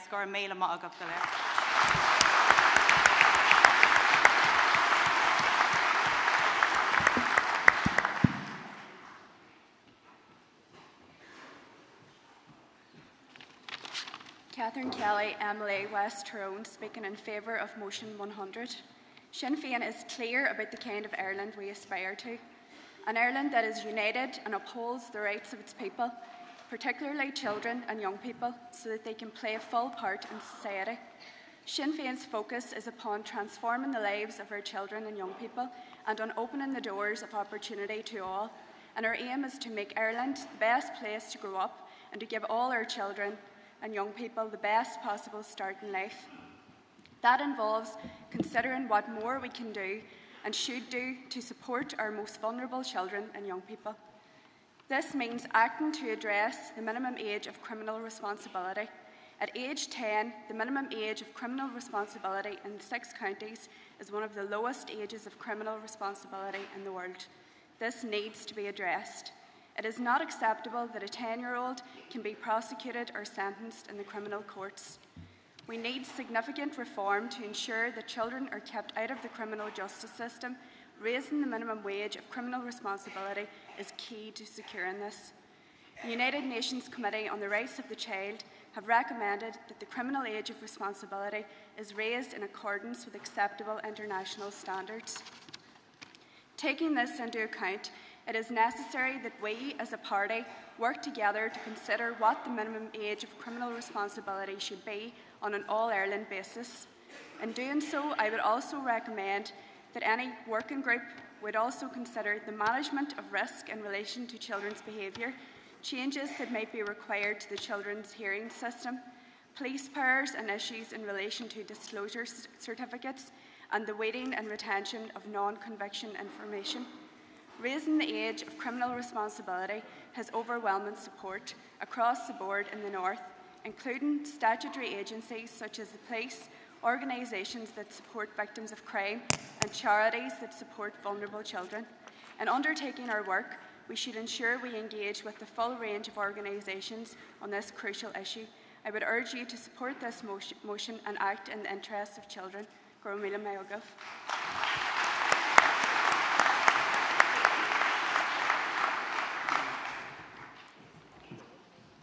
Michaela Boyle, MLA, Jim McGinn, Common, Éire Strathban, speaking in favour of Motion 103, sending out Sinn Féin support to victims of domestic violence, not just here in Ireland, but throughout the world. Domestic violence is one of the only crimes where it can feel like the victim is being punished, rather than the perpetrator. Instead of receiving support, victims of domestic violence are often criticised. How often have we heard it? It's her own fault. She should have left him the first time. That is easy for someone to say, but we must remember that apart from the physical difficulty of escaping from a controlling, violent partner, women who have been abused, beaten and degraded have little confidence and their self-esteem is at rock bottom. Not all victims, unfortunately, are speaking out because everything that has happened is trivialised and minimised by their controlling partners. Coercive control goes way beyond just controlling women. It is more about how they think about their family, friends, colleagues, and more importantly, themselves. Escaping domestic violence is a traumatic and emotional process, and my heart goes out to anyone who has to live with this. Without adequate refuge provision, women who experience domestic violence will be faced with a stark choice: flee to live rough on the streets if they have no family or support, or remain with their abuser and risk further violence, or even worse, in some cases, death. As an MLA in a rural constituency, I am always very concerned about the plight of rural victims of domestic violence. Many rural women in this situation can feel particularly isolated and distressed, in the belief that they have no one to turn to. Women's Aid provides a critical lifeline to these women, and I am hugely appreciative of their outreach efforts into rural communities for women. It is important that mental, emotional and psychological abuse is also recognised, as well as physical abuse. The impact is far-reaching, not only for individual victims, but for their families and society in general, and I urge you to support Motion 103.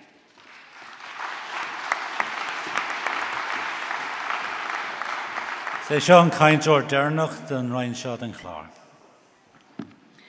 Debbie Coyle, Tom Flatley, Common Enniskillen, speaking in support of Motion 103, and in particular on the domestic violence and abuse workplace policy. This can be of great assistance and well-being to employees who experience or who have left an abusive relationship, their work colleagues and the business itself. It may also be helpful to any perpetrators as well. Figures reveal that 3/4 of women who experience domestic violence and abuse are also targeted at work. This can include phone calls, text, emails, harassment, following to and from work and so on. This can result in a deterioration in employees' performance, poor timekeeping, absenteeism.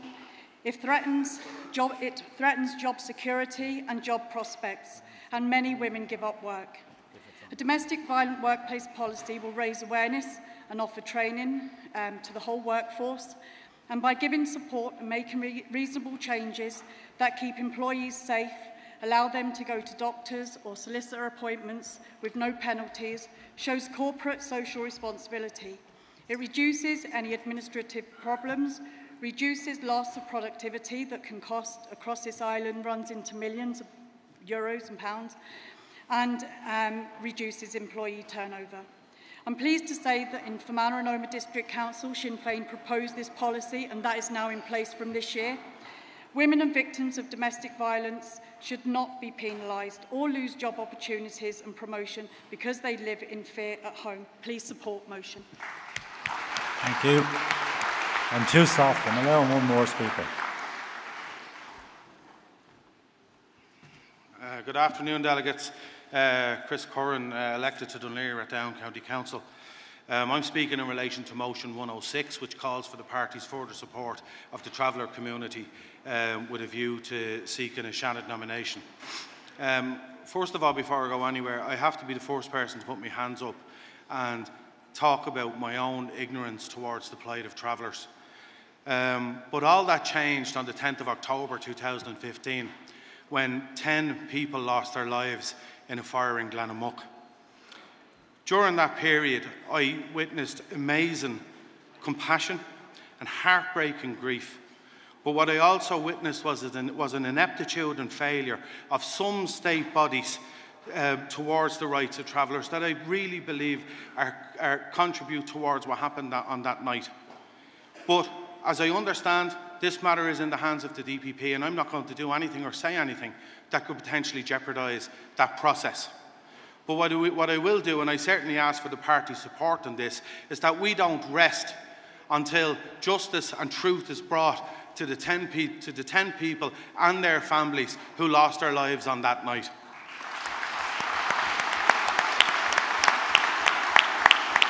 I also want to commend in particular to the work of the Irish Traveller Network, Pave Point, and to Southside Travellers.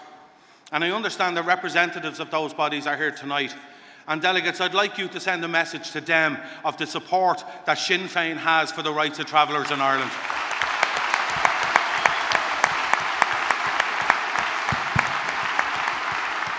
Delegates, I come from the LGBT community, and the LGBT community brought about its rights by integrating throughout the whole of Irish society and using its influence to bring about, ultimately, our emancipation as people. There are probably 400,000 LGBT people on this island. The problem that we have in relation to travellers is that there are perhaps only 40,000 on this island. So as a result, the same lobby and the same scale doesn't exist.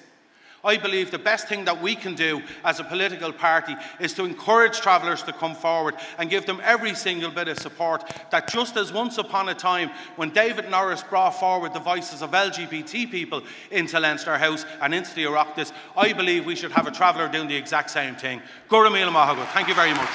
Chris. Okay. Now that brings us to the end of that section. Just before I move to vote, can I again say to people, if you have translation headsets, would you make sure you hand them back? There was a number last night, people still have them, so hand those back. And also anybody who has not yet collected their Lekela ticket, please do so. The Lekela stand situated beside the shop outside in the hall. Okay, so with justice and equality, we're going to move to vote on the motions from 99 to 106. Just to remind people that number 104 has already been referred by the coming back to the incoming Art Corlia, and there will be an amendment to number 105. Okay? So, Rún Anocha Né, number 99, Nanini Evover, those in favour. Nanini and I, those opposed, Tasha Shin Glacha. Ivra Cade, number 100, Nanini Evover, those in favour. Nanini and I, those opposed, Tasha Shin Glacha. It's accepted. Aked Zahain, number 101, Nanini Evover, those in favour. Nanini and I, those opposed, Tasha Shin Glacha. Ivra Aked is Adol, 102, Nanini Evover, those in favour. Nanini and I, those opposed, Tasha Shin Glacha. Aked is 3, 103, Nanini Evover, those in favour. Nanini and I, those opposed, Tasha Shin Glacha. Okay, 104, as I said, has already been referred. There's an amendment to motion 105, again on your pink sheet. So I'm putting the amendment to the floor. So those in favour of the amendment to motion 105, Lasu Darun Kedis Chuig, Nanini Evover, those in favour. Nanini and I, those opposed. Tasha Shin Glacha, the amendment is accepted. So we're putting the amended motion to the floor. 105, Kedis Chuig, Nanini Evover. Those in favour, Nanini and I. Those opposed, Tasha Shin Glacha. August Kedis Shea, Shoyan Kian Dernacht is the last one, 106. Nanini Evover, those in favour. Mini and I, those opposed, Tasha Shin Glacha. Okay, that brings us to the end of the Justice and Equality section. Can I thank all the speakers who worked with me in the chair, despite my giving out to them. Thank you very much. And I will now hand you over to the capable hands of my colleague, Alex Maskin.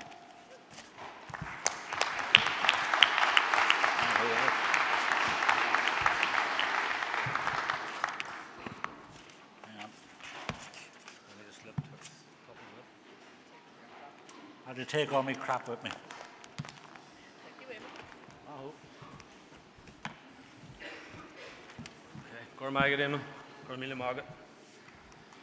Okay, comrades, so we're now in the session now for a National Health Service for Ireland, and we're dealing with motions 107 to 136, and just a number of points to remind delegates about. Obviously, tonight we have, as you well know, a much-deserved tribute to Martin Mcguinness that's scheduled for 6:30. We have to complete this session and the next session by 6 o'clock. The people have to get the stage ready to make sure that there's a dignified start to the tribute for Martin. So we're going to be urging people, all of the speakers, and there's quite a lot of speakers here already for the next two sessions, so to take up the 2 minutes that are allocated to each of the speakers. Want everybody to respect the timing because everybody's here in a comradely fashion. So anybody who goes beyond the 2 minutes will be asking them to stop speaking. But remember that you're taking valuable time off other comrades. So in the spirit of comradeship, we're reminding people that we want them to take up the 2 minutes and no further than that. It is important that we keep this session the time. So 6 o'clock is the cut-off time, and we want to move quickly into this. So as I said, this particular session deals with a National Health Service for Ireland, motions 107 to 306. There are also amendments to motion 109 and 128, and the amendments can be found on your pink-coloured page in your delegate pack. Again, the proposers to motions 120 and 121 have agreed to refer the motions back to the incoming Ard Comhairle for their consideration, so no vote will be taken on those two motions today. Again, to remind people that in this particular section, if motion 110 passes, then motion 113 will fall. Okay, so I'm now calling on the speakers to take up the podium. So, Tan Disparak Osculja and Ish Karja. First speaker, please. First speaker, Leatherholt. Louise O'Reilly, TD for the constituency of Dublin Fingal. Karja, I'm delighted to open this section entitled The National Health Service for Ireland. Anyone who heard me earlier will have heard me saying that the health service in the 26 counties is on its knees. The waiting lists are absolutely out of control. The trolley numbers are off the charts. The workers are demoralised and beaten down by successive government decisions that make their work next to impossible. Those on the right want you to believe that there's no alternative, that the system is just broken and that the only solution coming riding in like the cavalry is the private sector to save us from our own health service. But we know that there is an alternative to the two-tier health service that the right wing have built. We know that we can make a 32-county health service that will deliver for all of the people on this island. And when I look at the motions here today, I know that there is an alternative. It gives me great heart when I see some of these motions that will decide and drive our policy. It gives me a greater belief in our common structures and the intelligence and the ideas that are debated and formulated there. We want to see a health service that values its workers and cuts off the supply of state money to the private sector. In order to do this, we must develop healthcare on an all-island basis. We should move from increased cooperation to full integration of services on our island, maximising the healthcare benefits for all and achieving greater economies of scale. We're not talking about simply bolting one system onto another. We are talking about taking the best elements of both and creating a new all-island health system. What we want is an all-island national health service. We want to see ideas such as those outlined in motion 115 from the O'Carroll and Kilmartin Cummins, seeking to move our health services to smart diabetes technology. Not only do we need to see an Irish National Health Service, but it needs to be smart, responsive and progressive. When we look at motion 122 from the Derry City Corla Cantor, I see in that a progressive and compassionate motion in relation to IVF. That's why North and South we have to do right by couples and ensure that they can be granted 3 full cycles of IVF in accordance with evidence-based recommendations. Motion 118 and 119 from the Gone Stag, Cummin and Ballina, the North Belfast Fermanagh and Colin Corla Cantor on suicide prevention measures are also extremely important, and we should always strive to ensure parity between physical and mental health and ensure that our mental health services are developed on a 32-county basis and that they are adequately funded. Likewise, motion 129 from Finglas, Lurgan and Tala is one that we should all pay attention to. Gambling addiction is a serious public health issue. It has been worsened by online gambling. Ireland, as an island, has the highest online gambling losses in the world per capita. This is not normal and it must be addressed. We need a policy on this issue, and it is great to see that our membership is driving that forward. Motion 109 from the Wilson, Coleman, Cummin and Swords also seeks to build on our party's commitment to granting medicinal cannabis where it has been prescribed by a consultant. This is a very, very important and timely motion. Motion 128 from the Cone Vaughan Cummin is a progressive and well-meaning motion. There is an Ard Corla amendment to broaden its scope to include everyone, not just adults over 30. My understanding is this is a very friendly motion. It is one which seeks to broaden it, and I would urge you to support the amendment. Motion 116 from the Boland Hartford Common in Balbriggan is also an important motion as it seeks to address those children who are targeted by online campaigns in relation to unhealthy eating. Accarja, we have developed our all-island health policy using evidence from international best practice. I see many motions on the Clár referencing our policies north and south, and I can assure you that we will strive to force them through from opposition. And mark my words, we will force them through from government north and south one day. Cormila Maiga.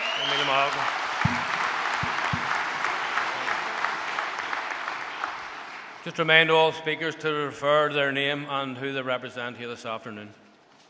Pat Sheehan, Balfour, Health Spokesperson in the North. Accarja, universal health service, free at the point of delivery and based on need. That is the fundamental principle upon which we develop our vision for health and social care on the island of Ireland. We believe that people should receive the best service possible based on the care they need, not on their ability to pay. The NHS in the North, just like the health service in the South, faces huge challenges. Challenges due to increasing demand for services, an ageing population, and importantly, ongoing Tory austerity. A number of reports, the most recent being the Bangor report, identify the existential threat facing universal health care in the North. All have emphasised the need to transform the healthcare system. Despite these challenges, Sinn Féin's Minister for Health, Michelle O'Neill, provided the political leadership and courage needed to develop and drive forward a health transformation agenda. Michelle published her plan of action, Delivering Together, to kickstart a 10-year transformation of health and social care services that is needed to secure universal health care in the North going into the future. The plan is ambitious and holistic, and it reflects the World Health Organization's definition of health as a state of complete physical, mental and social well-being, and not merely the absence of disease or infirmity. From the reform of primary care to the reconfiguration of acute care services, Delivering Together plots a comprehensive way forward. It prioritises issues such as mental health, health inequalities and all-Ireland health services that previously did not receive the attention they require.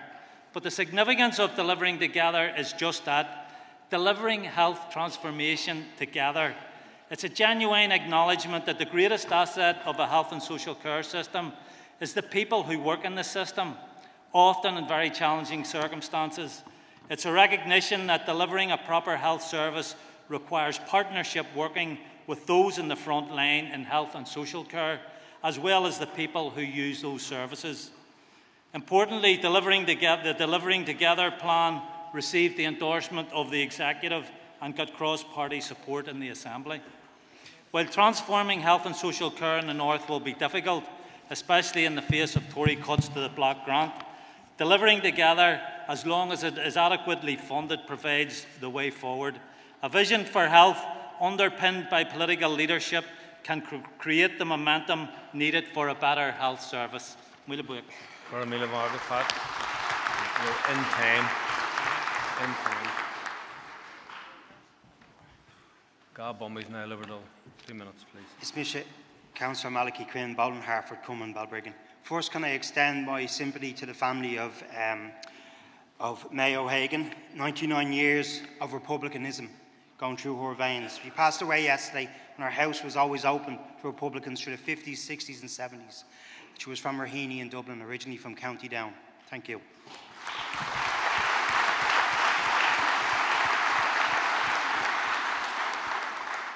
I'd like to speak in favour of 112 and 116. As a member of the North Dublin Regional Drugs and Alcohol Task Force, which covers the catchment area of 1/3 of Dublin, from Balbriggan to the north, to Garristown in the west and south to Castleknock. We are the largest task force area in Dublin with a budget of over 777,000, which is a reduction of nearly 600,000 since 2010. This has resulted in an inability to fund key youth diversion and community care services for people dealing with drug and alcohol issues in towns like Lusk, Rush, Balbriggan. For the fastest growing region on the island with the youngest population, Fingal, it is imperative that this government reinstates funding levels in line with 2008. If we are to be able to support and assist our citizens experiencing problems with drug and alcohol addiction. One of the greatest challenges to the provision of health services on this island is the rising levels of childhood obesity, which can be seen in the increasing levels of type 2 diabetes diagnosis in 12-year-olds, according to Dr. Donald O'Shea, consultant endocrinologist at St. Vincent's University Hospital, just down the road from here. Over the last few months, the Public Alcohol Bill has been the focus of all public reps through a well-resourced lobbying by various commercial interests within the drinks industry. We are all fully aware of the issues related to alcohol abuse and the extreme and binge drinking, as well as the cost to an already malfunctioning health service. One of the aspects of the marketing undertaken by drink companies online is marketing. But let me get to the crux of this motion. The Irish Heart Foundation were very concerned at the rise of childhood obesity over the last 15 years, that they look deeper into the causes of childhood obesity, the costs in terms of health of our young generation. Safe Food Ireland are currently engaged in a cost analysis, but in 2012, Safe Food found that across the 32 counties, the annual cost of childhood obesity was 1.6 billion. You're well over time. The marketing used, I'll just finish up, the marketing used by junk food companies is similar to the marketing used by the drinks industry, but they are targeting young children. Us adults have a choice on how we live our lives, but unfortunately the children don't, and they feel influenced by these extreme marketing. So I'd ask you to support 116.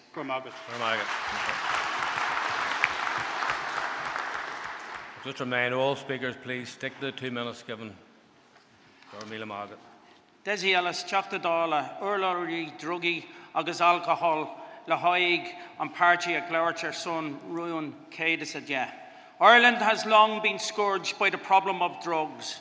There is not a single city, town, village, or even family that has not at one time felt the pain of the devastation that the drugs problem has caused to our society. For thousands of families and communities across the country, the drug problem and its consequences have become an unfortunate everyday reality, tearing families and communities apart. The drug problem has impacted in every facet of our society, but has particularly affected those marginalised communities experiencing widespread social and economic deprivation. We don't need lurid headlines in the newspapers to note how drugs have adversely affected all aspects of our society. For many of us, unfortunately, all we have to do is step outside the door and we can see its pervasive influences all around our neighbourhoods. Despite what could be reasonably described as an epidemic of substance misuse in some communities, those at the coalface of the drug problem have had no increase in funding for years. This is scandalous. Such stagnation in funding, in line with the effects of inflation, reflects in reality a cut in funding to organisations like the Drugs and Alcohol Task Forces. These cuts have greatly affected the provision of services of task forces and are impeding their ability to develop new services, particularly those aimed at reducing harm caused by drug and alcohol misuse. Sinn Féin, as a priority in government, would increase funding to drugs and alcohol task forces and increase spending on the drug strategy. We know that there are complex issues around the problems of drugs. We know that there are no one-size-fits-all solutions. As a spokesperson for drugs and alcohol misuse, I've already started a dialogue with our membership and with those groups and organisations working in our communities concerned with substance misuse. My goal from this dialogue will be to develop effective policies and strategies designed to reduce social, community and individual harm. We must give all those combating the drug problems the jobs and the tools they need. Could I just indulge a little longer? Your time is up and over. Okay,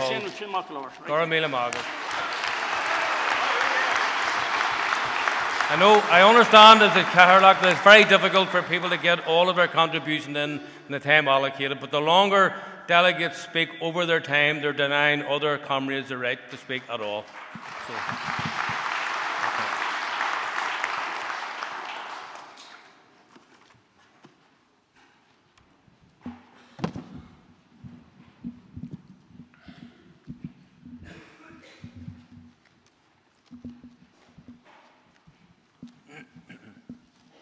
Jim Sargent, Emma Clark Cumming, speaking on motion 135. In the next few weeks, the 3rd of December will come about. It is the International Day of Persons with Disabilities, proclaimed by the United Nations as a means to raise important issues, to make sure that people with a disability are treated with respect and fairness, just like all other citizens who have the right to achieve their ambitions. What do you see when you look up here at me? Is it a wheelchair, walking aids? Can you look beyond and see me as Jim, as someone who wants to be included and gives access to all he wants to do and achieve? 15% of the world's population live with some kind of disability. That's more than 1 billion people on Earth. When we include all families and individuals impacted upon it, it amounts to a quarter of the global population. Disability is a concern for everyone. In Ireland, 56,000 people will be diagnosed with a disability this year alone. You can be born with it, or you can be due to accidents, illness at any stage of life. A society built without the needs of the disabled is a handicapped society. How can we speak of equal opportunities when the society we live in presents us from accessing local shops, accessing transport, accessing education and accessing employment? 65% of the buildings in Dublin have steps. I cannot even get to the doors. I cannot use an ATM. I cannot get from A to B without weeks of planning and a lot of extra cash. I am always at the mercy of the kindness of strangers. I am calling on our local representatives to continue to work closely with disability groups, listen to our perspective and plan with us in creating an inclusive and accessible society. This means money, and the budget of each local authority must be increased significantly for us to participate in the activity of life. I commend Ciaran O'Callaghan TD for the passion he has brought to our plight, along with our Oireachtas team, Angus O'Snoddig and Senator Maura Devine, without whose help, a lot of her help and time, I wouldn't be able to be speaking here today to you. To create, amend laws and to create protection and improvements for us in assisting that has failed us completely. I know it's a massive body of work, as we are starting from such a low base, yet it is never a burden if left uncared and ignored. I don't want our younger people with disabilities and those 56,000 diagnosed each year to face isolation, exclusion and the low expectations of the past. We have found our voice now and we are not going away. Now, who do you see? As a man with a disability, I want my life to be a reflection of the ability that exists in each and every one of us. When you look at me, don't think of my situation as tragic. Think of the tragedy that is the failure of society to present us all with the things needed to live our daily lives. I urge you to support motion 135. Good Ralph Margaret.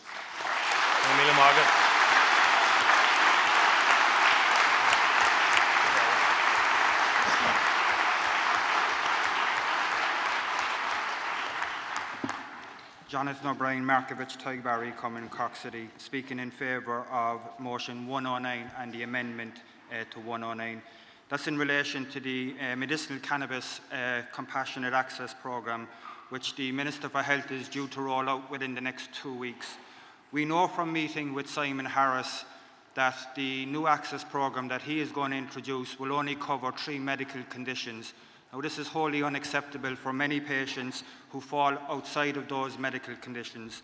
And what we are asking the Ardèche to do today is to give the TDs and senators in Leinster House the authority to go back to Minister Harris and tell him that we want to see an extension of that access programme to cover the widest possible number of medical conditions, including chronic pain, and we would ask you to support that.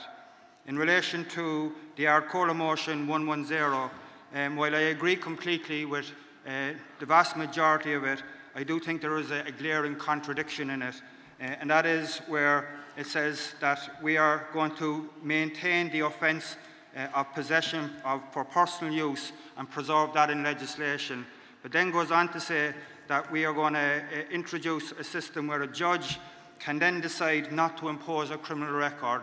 I think that's a contradiction. If we are serious about moving to a health-based policy to treat drug addiction, then it should have no place in the criminal courts. And I would ask people to just reflect on that.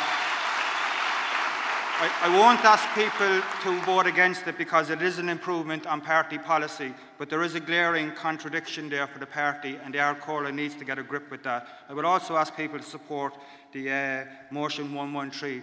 I believe it is time to stop criminalising drug addicts. I think they are the most vulnerable people in society. And as Republicans, we know what it's like to be criminalised, and I would ask people to support motion 113.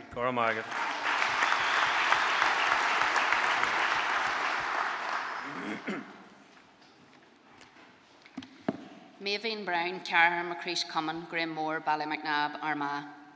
We ask you to support motion 114, which calls for improved public health measures to support people with dementia. Unless we act now, unless we act today, by the year 2050, there will be close to 1 million of us in Ireland who will be directly affected by this disease in one way or another. We as a nation, as people, are simply not prepared for the scale of the problem. If you have grandparents or parents who live long, you are likely going to have more than one person with dementia in your family. 1 in 4 of us over 65 will develop this disease, and none of us will survive it. Dementia is not just a problem for others. It's my problem, it's your problem, it's our problem. For now, without a cure, Ireland can't change this disease. The only thing Ireland can change is Ireland. It is our duty to rebuild our communities into dementia-friendly communities that understand the disease, where every citizen is equipped and ready to help those with the diagnosis and their families. Dementia is a serious, progressive, terminal medical condition. No one survives it. No one has hope. No one has a cure. However, it can be cured and it should be cured. but it needs to be a priority. People affected by dementia need to be a priority. They want what we all want, what we all cling to when we are without hope, our rights. The right to respect, dignity and equality. The right to stay in their own homes for as long as possible, and the right to make their own decisions. It is our collective duty as citizens of Ireland and our governments to deliver for people affected by dementia, their families and their carers. Let us all make dementia our priority. Please vote for motion 114.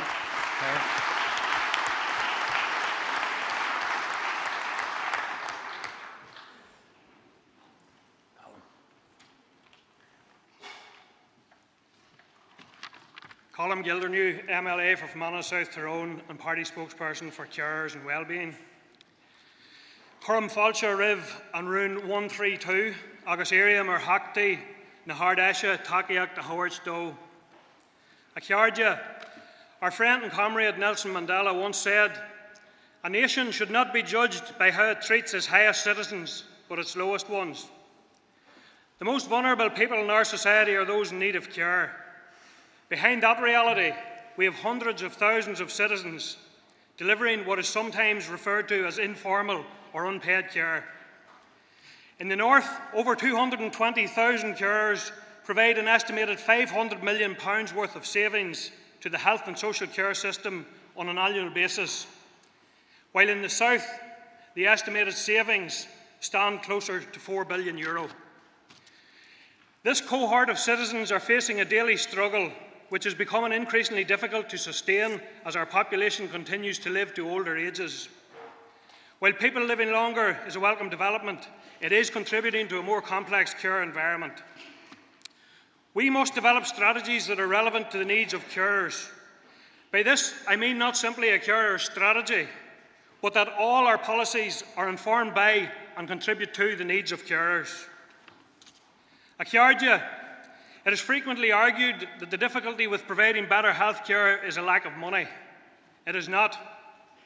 It is a question of political will and priorities.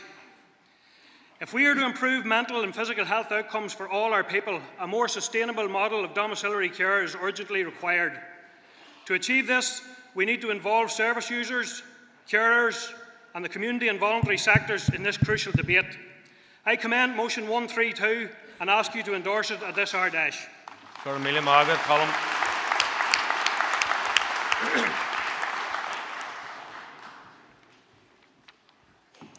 Councillor Cathy Bennett, Sinn Féin Chairperson of Monaghan County Council, seeking support of motion 108. Not a day goes by that we do not hear of the desperate state of our health system. Only this week it was reported that 9,206 elderly people aged 75 and over were forced to wait for more than 24 hours in emergency departments since the beginning of the year. Pregnant women are still being denied access to a 20-week anomaly scan. Thousands of children are being denied their developmental potential after years stuck on waiting lists for therapy supports. The undercapacity of the public system means that parents are forced to spend hundreds of euros every month on private therapy if you want to see your child walk, talk, or have any hope of realising their individual potential. Meanwhile, this government sits idly by while people suffer. Instead of tax breaks for the wealthy, we need increased investment, the recruitment and retention of essential frontline staff, and improved working conditions. We need a world-class health system that is accessed on the basis of need, free at the point of delivery, and funded by progressive taxation from the Irish state. We need a government that will work with the people and not against them. I urge delegates to support motion 108, jointly sponsored with others from County Monaghan, Curla Cantor. Garmila Mayagav Galer.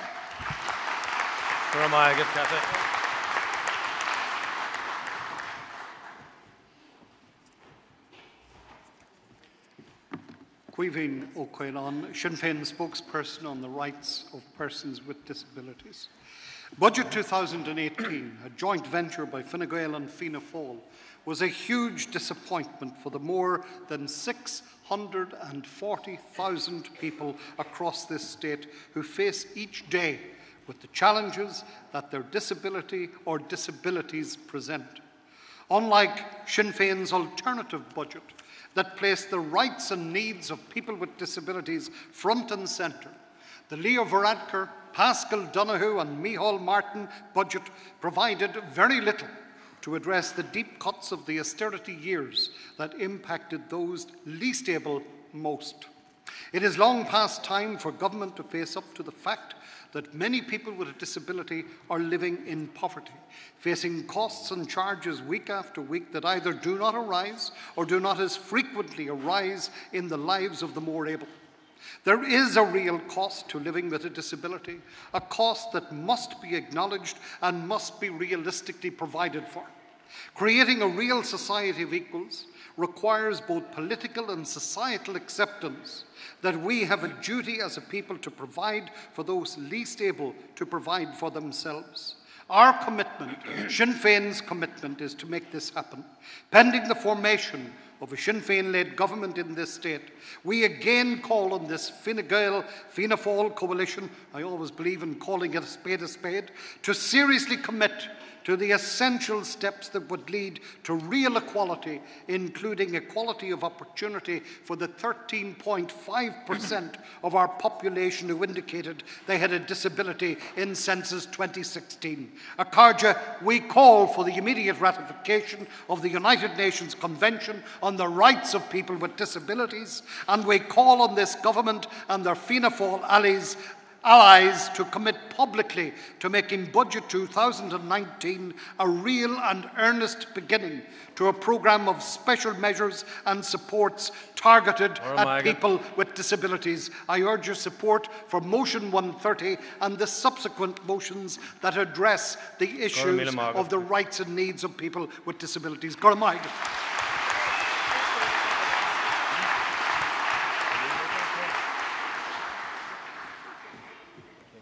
Kiva Archibald, MLA for East Derry, speaking in support of Motion 123. Over the past number of months, a health scandal has emerged which is severely impacting the lives, health and well-being of hundreds of women across the country who have been injured as a result of transvaginal mesh implants. Women who have experienced debilitating injuries following these implants have had their symptoms dismissed. There is a culture of denial and a lack of access to treatment to address the further injuries that these women have suffered. There are safety concerns around the use of mesh implants because there is no statistically accurate information identifying the potential risks. Because of this, informed consent cannot be given by patients who do not have the information upon which to draw proper conclusions. Along with West Belfast MLA Orlia Flynn, we have been consistently raising the issue with the Permanent Secretary of the Department of Health, and party colleagues have also been working on the issue in the Dáil, in Westminster and in the European Parliament. We have had some success, with health authorities providing new advice to GPs and consultants. Whilst reassurances that this issue is being treated with utmost seriousness and the necessary actions to meet needs of the women are being considered sound grand, we need more immediate action. We need a moratorium on the use of mesh, along with a comprehensive independent review of the emerging evidence of the serious risk the use of mesh poses. We need speedy access to treatment, access to appropriate diagnostic testing, and as far as possible for those affected not to have to travel for treatment. Myself, Orlia, and our entire team would like to take this opportunity to sincerely thank those women who have shared their deeply personal stories with us, and thanks to those who are here today to hear this motion. You're very welcome indeed. We take seriously our responsibility to highlight this issue on your behalf, to demand your rights are upheld and that your needs are met. Gur Magat. Okay, we're advised, comrades, that that's the last speaker. Kiva's been the final. Okay, we have one speaker who's been allocated 1 minute, so Tabrone Moore Oram.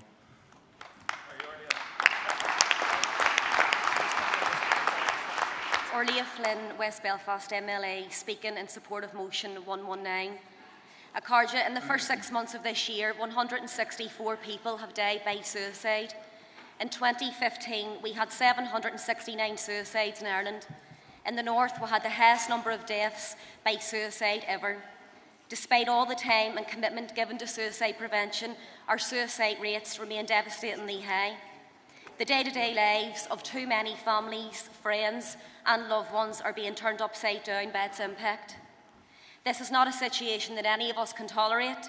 We need to develop an all-Ireland suicide prevention strategy. Suicide is complex, there are no simple answers and no single cause. We need to work together to find new approaches, to be creative, to come up with new ideas, new innovations and new ways of doing things, new ways to protect life. We need to come together, to connect, to share experiences, learn from each other and to work together to save lives. Suicide is everyone's business. Anxiety, depression and suicide can affect anyone, and feelings of stigma and isolation often stop people reaching out for the treatment they need. Silence costs lives. It's time to end the silence. It's time to end suicide. The very last speaker for this session, 1 minute, Michaela. Michaela Boyle, Jim McGinn, Strabane, speaking on the amendment to Motion 109, supporting the call for a similar approach of the medicinal cannabis compassionate access programme to be applied to the north. Sinn Féin believe within any reasonable and compassionate society, people should have access to safe and effective treatment. It is important that legislation on this issue is robust, clear and evidence-based, and that there is no loophole for recreational use. At present, the Department for Health here in Dublin are finalising a compassionate access programme for medicinal cannabis for treatments for specific situations where there is evidence that cannabis may be effective for people with certain illnesses. When Michelle O'Neill was Health Minister, she wrote to Simon Harris to explore the possibility of people in the north accessing medicinal cannabis through this programme. Sinn Féin are continuing to make the case for this, and our representatives and the Oireachtas and MLAs will continue to explore this. It would be remiss of me not to come here today to mention Billy Codwell, a young boy of 11 years of age from my own constituency, who from birth was diagnosed with intractable epilepsy. In June 2016, his mother, Charlotte, took Billy to Los Angeles to a special epilepsy centre where they found a massive lesion on Billy's brain. Due to the positioning of this, doctors were unable to operate because there could have been caused catastrophic damage to Billy. Billy was given cannabis oil for 8 months, supervised by a medical doctor. The progress he has made is amazing. Billy is now the first person to be prescribed medicinal cannabis on prescription in the north. Billy's mother has said, "Medicinal cannabis has given me back the right to being a mother to Billy, but more importantly, it has given Billy back his right to life." Support the amendment to Motion 109.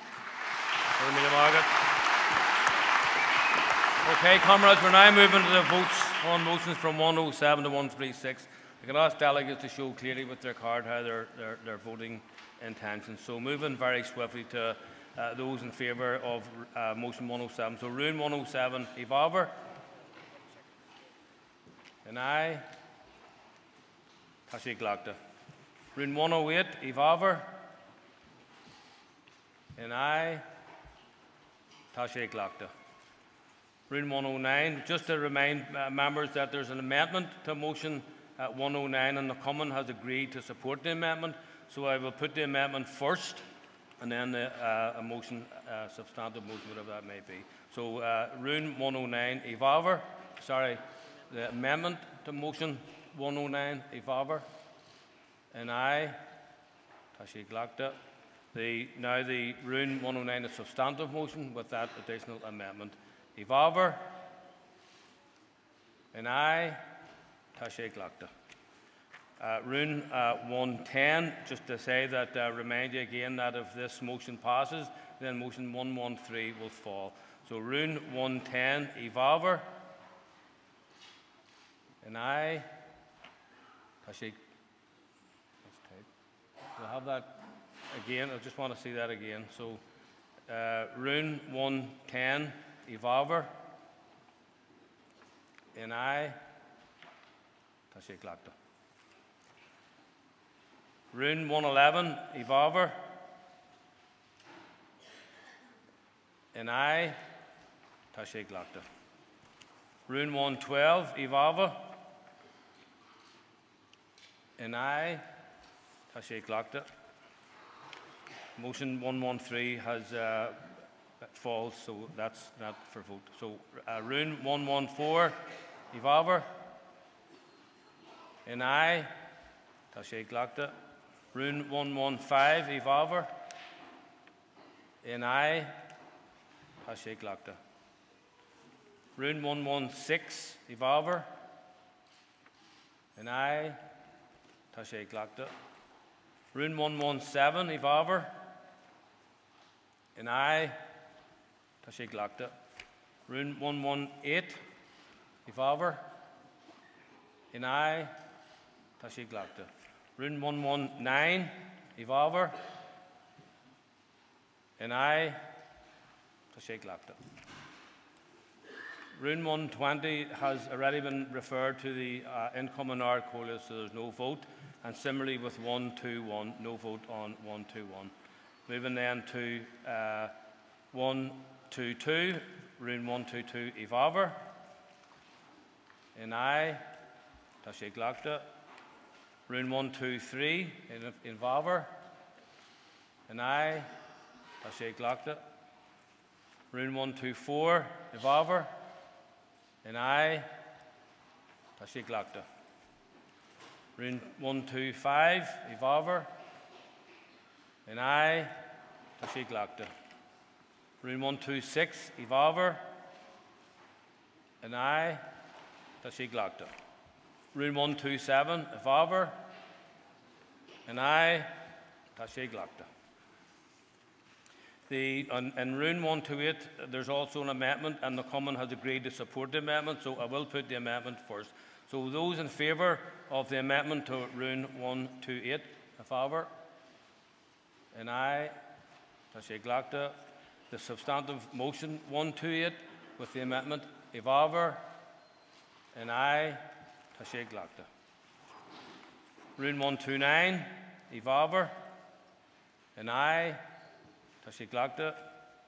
Rún 130, Ivava, in aye, tá sé glacta.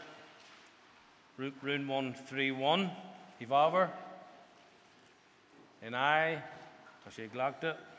Rún 132, Ivava, in aye, tá sé glacta. Rún 132, Ivava, in aye, tá sé glacta. Rún 133, Ivava, in aye, tá sé glacta. Rún 134, Ivava, in aye, tá sé glacta. 134, Ivava, in aye, tá sé glacta.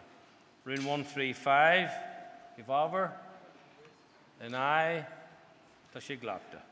Rún 136, Ivava, in aye, tá sé glacta. Shannon Geranach motion on this particular session. We're now moving on to the Education, Childcare and Social Policy section, motions 137 to 151.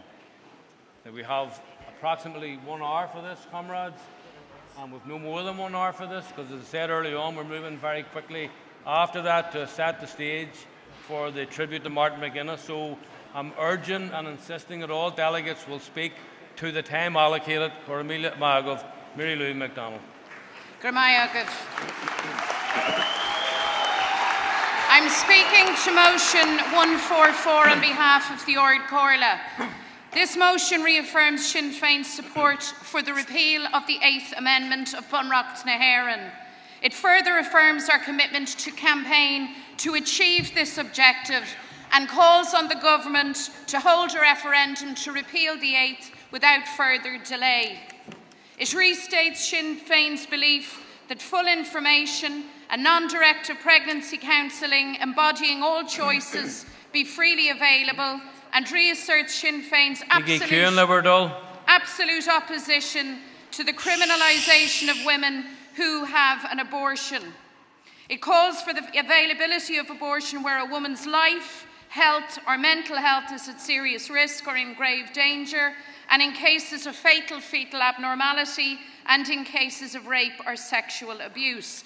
The truth is, friends, that the 8th Amendment should never have been entered into our Constitution. It has imperilled women's lives and health.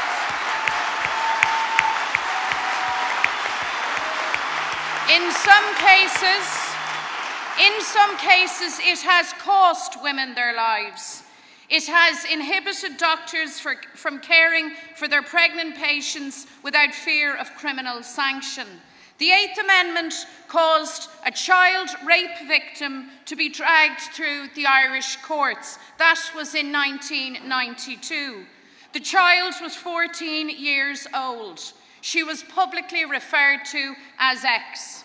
Her case was to change the law. The courts said so, but successive governments looked the other way, and it took 21 years for legislation to give effect to the X judgment to be entered on the statute books.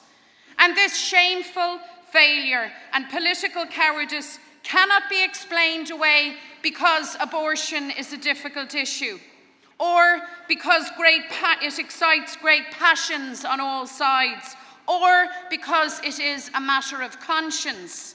It was a result of a monumental failure in leadership.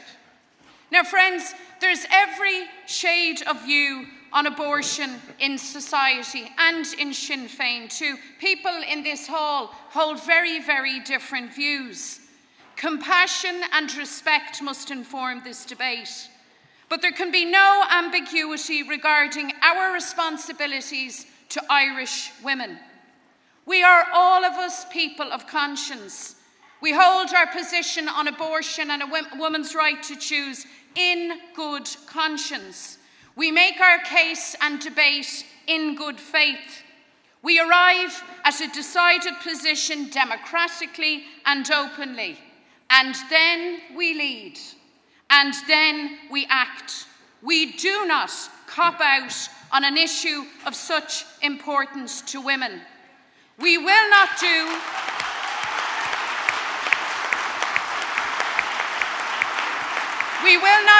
as others might do and use a pretext of individual conscience to avoid a decision on any matter of public policy, much less one as crucial as this.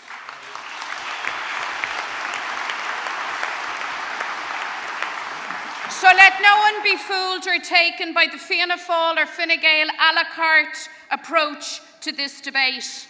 Their so-called free vote has nothing to do with conscience and has everything to do with political expediency. It was, after all, their abdication of responsibility which allowed 21 years of political inertia following the Supreme Court's X case judgment. Now, we know that the referendum campaign will be tough. We also know that it must be respectful. There is a debate to be had, and there are many fears that need to be dispelled. But I have to tell you, friends, it is my firm view that the 8th Amendment protects nobody. It was, and it remains, a deeply cruel amendment to our Constitution that sought primarily to subjugate women. And it has no place in the Irish Constitution. So I urge you delegates to debate respectfully and to support motion 144. Guramila Mahagwiv.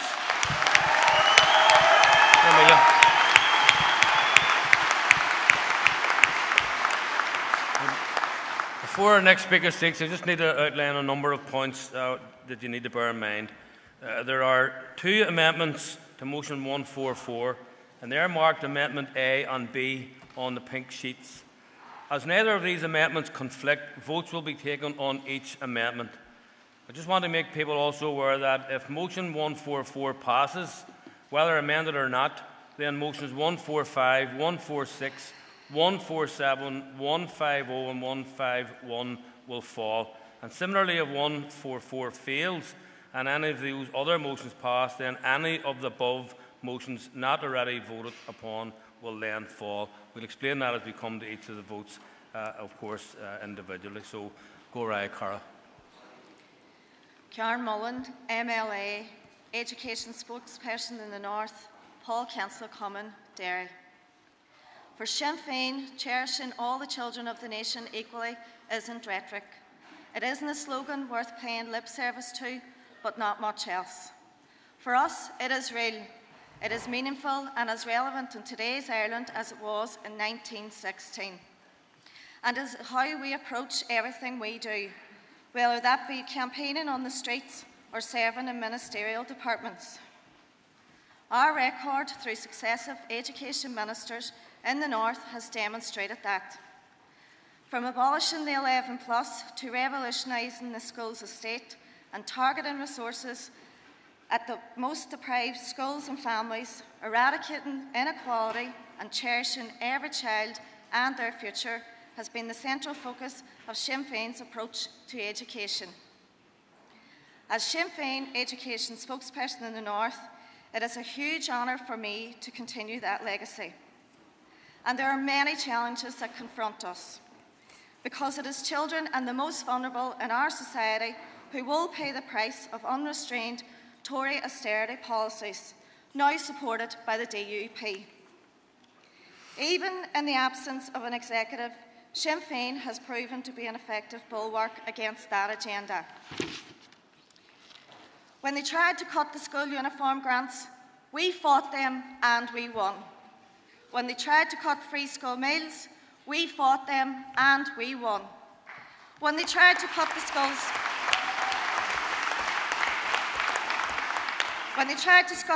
schools, sports programme, we fought them and won. But there are plenty more battles ahead.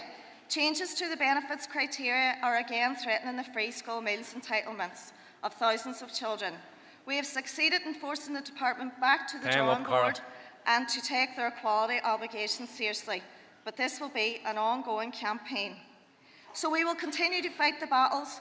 We will continue to defend the entitlements of our children. We will assert their right to equality and to a better future. And you know what, Akarcha? We will continue to win.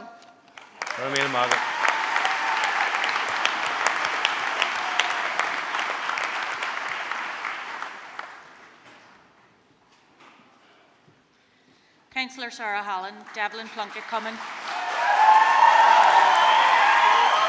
Speaking in favour of amendments A and B to motion 144. And before I start, I just want to pay tribute to the women who've been at the coalface of this struggle for years, such as Cathy Parr, Mary Ellen Campbell and Daisy Mules, who's coming next.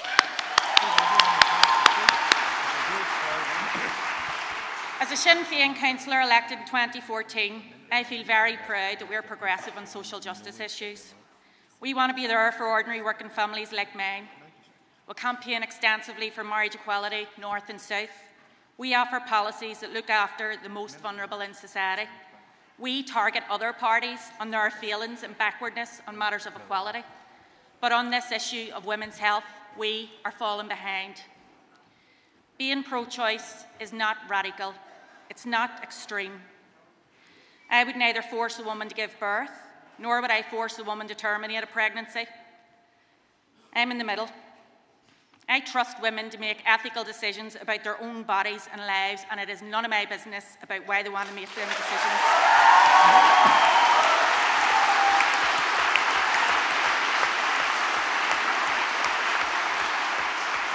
The time's long since passed for us to be keeping quiet or sitting on the fence when it comes to basic rights for women. The current regime in Ireland, north and south, disproportionately impacts on particular groups of women in this state, contributing to inequality depending on their socio-economic, health, immigration status or disability. It's time for Republicans to look past their fears, bred into us, by the way, over years in a society controlled by a church, which normalised the oppression and criminalisation of women. 10 seconds, Sarah Littleholt. We need to have compassion, and above all, we need to trust our sisters. We need to trust our wives, trust our daughters, to make ethical decisions about their own bodies. Ní saoirse go saoirse na man.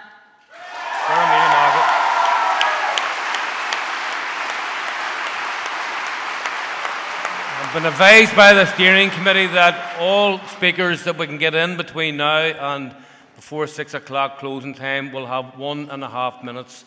Now, I need to urge people to stick to the limited time available to allow other comrades to get a chance to speak. Go aye, Cara. Daisy Mules, Patrick Pearse Cummins, proposing motion 151. Chair, comrades, we've been debating motions about reproductive rights for 35 plus years. It's time to trust and support women in their choices. To the women here, who makes the decisions about your bodies? You do. To the men here, do you want to control a woman's body? I hope not. To the women, who determines its destiny? You do. To the men, do you want to determine a woman's destiny? I hope not. Comrades, if you truly believe in equality and self-determination, it's very simple. Women, and only women, should be making the best considered decisions for themselves.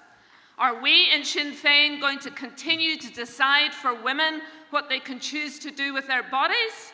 How can we, not having to deal with an unplanned, unwanted crisis pregnancy, tell a woman facing such a pregnancy what she should do? To me, that sounds like dictatorship. Nobody should force a woman to choose to have an abortion, obviously. Nobody should force a woman to continue with a crisis traumatic for her pregnancy.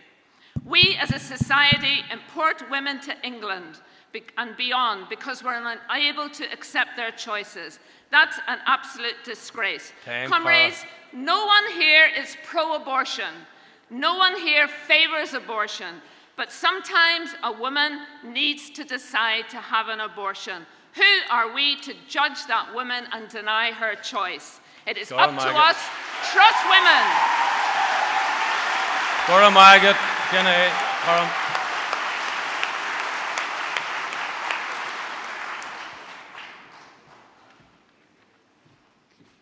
Kathleen Funchion, Carlo and Kilkenny, Sinn Féin. There's a number of motions I want to speak to, so I'm going to literally fly through this. I want to support motion 137 and 142.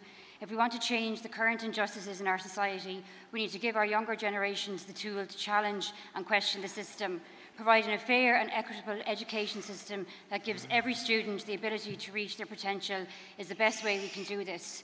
In relation to motion 142, it calls for a review of our CAO system, which people will know as the secondary school system, and it acknowledges the unnecessary pressure that this puts on students and the adverse effects it has on their mental health. So this is a really important issue, and I urge delegates to support the motion. I want to support 138 and 139 in relation to the early years childcare, and particularly the workers in the sector and the current injustice they have in relation to their wages. In relation to the repeal motions, I want to ask people to please support amendments A and B to motion 144 on repeal the 8th. We urgently need a referendum on repeal the 8th, and we need to see it removed from our constitution. We are failing our women completely, ignoring the fact that thousands of our sisters, mothers, wives, daughters, cousins, aunts and friends are forced to travel to England to access basic reproductive services that should be available here. I never thought I would agree with something like the Citizens' Assembly, but I believe they were very measured in its deliberations, and it is time for us as a party to take these findings on board and to trust and respect women and the choices they make about their bodies. So please support Amendment A and B to motion 144. Garmagad. Comrade.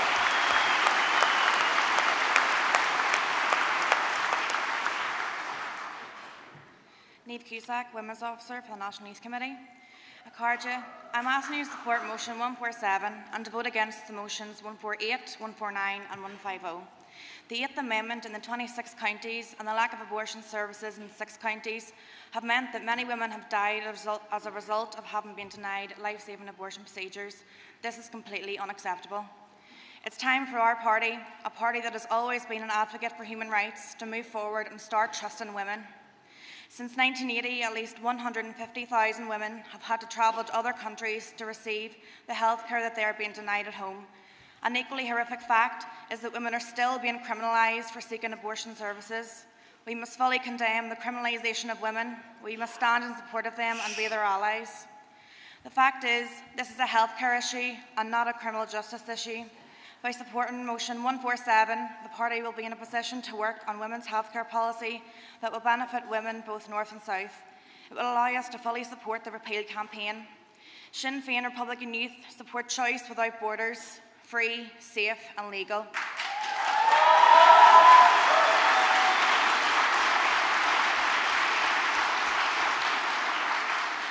All women of Ireland should have access to healthcare services and should be treated equally and with respect. 10 seconds, Carla. We cannot continue to call ourselves a party that strives for equality when we're failing to support half of our population on their right to choose. On a final note, this is Sinn Féin, not Mayhem.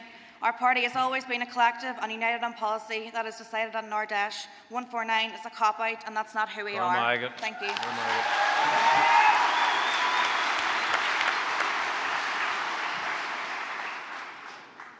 Is Misha Carlney Killen, Tommy Glorcha, Nairun, 148 and 149. We have taken many difficult decisions over the years, some in this very venue. These were issues where people held very strong views, but our strength lay in the fact that each member had a say, that we talked things out, and once a decision was made and taken, we left united and we moved on. Freedom of conscience might seem like an easy solution. Everyone could do what they want. But what would it actually mean? It would mean a decision made by a democratically elected Ardash, such as this, by our members, could be ignored, and elected reps who are elected to represent our party could unilaterally vote against party policy, including in government. It would mean party spokespersons literally taking lumps out of each other on public platforms, and this would be deeply divisive and damaging to cohesion. In a local community, you could end up with one group of activists campaigning one way and another group doing the opposite. How on earth could that be good for the party? This is not about forcing anyone to change their opinion. Members are entitled to their views on this issue or any other for that matter, and there is plenty of flexibility in our approach already. However, to take this further, allow me or anyone else to vote whatever way we want would make a mockery of this Ardash. So therefore I'm asking delegates to oppose motions 148 and 149.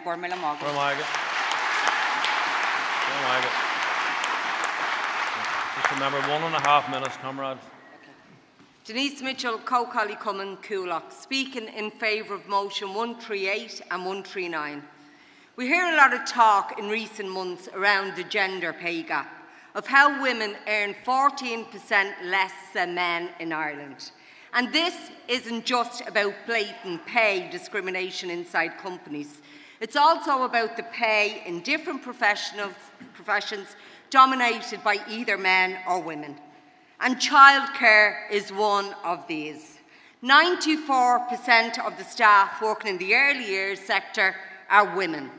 It's a tough job and one that requires good qualifications, and yet the pay rate is €10.27 an hour.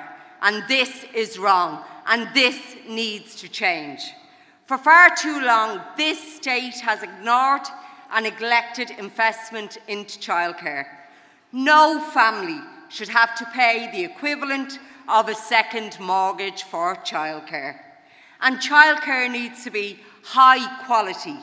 It needs to be affordable, and this means the state must invest and it must subsidise. Sinn Féin want to build an early years service where we can all be proud of. So delegates, I'm asking you to support motion 138 and 139.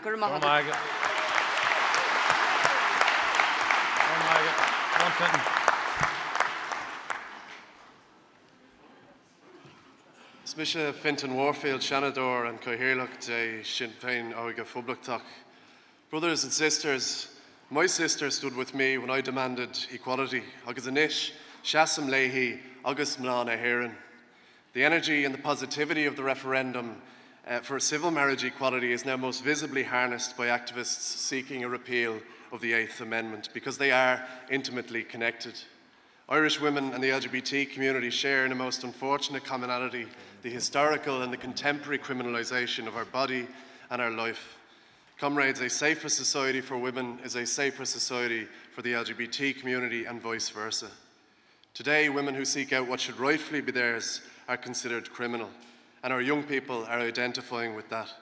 Older generations are advancing a narrative that lays bare the misogyny and the deeply ingrained sense of prejudice faced by women in this state.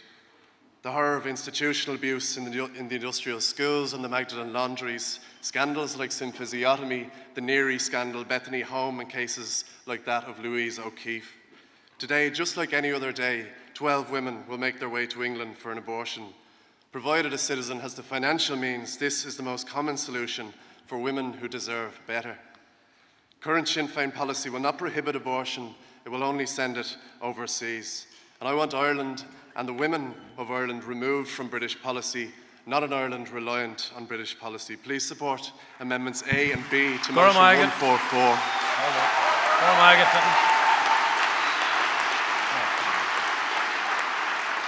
Could the next speakers move up the runway so that we can bring the speakers on a little bit quicker?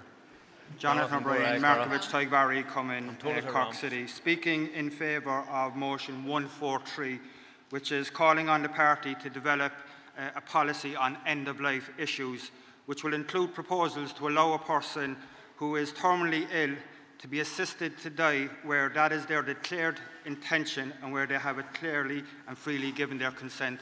And it's something I think that the party should develop a policy on. It's an issue which is becoming more prevalent for elected reps to deal with. In relation to the issue of abortion, I would ask members to support the amendments to 144, A and B.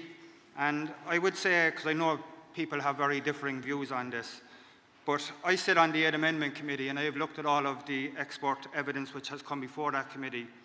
And if people in this hall believe that the right to access a termination is not an essential part of women's health care, then I would ask you to look at the Aid Amendment Committee, study the evidence which has been presented, and if you do that with an open mind, I believe you will come to a position where you support Amendments A and B.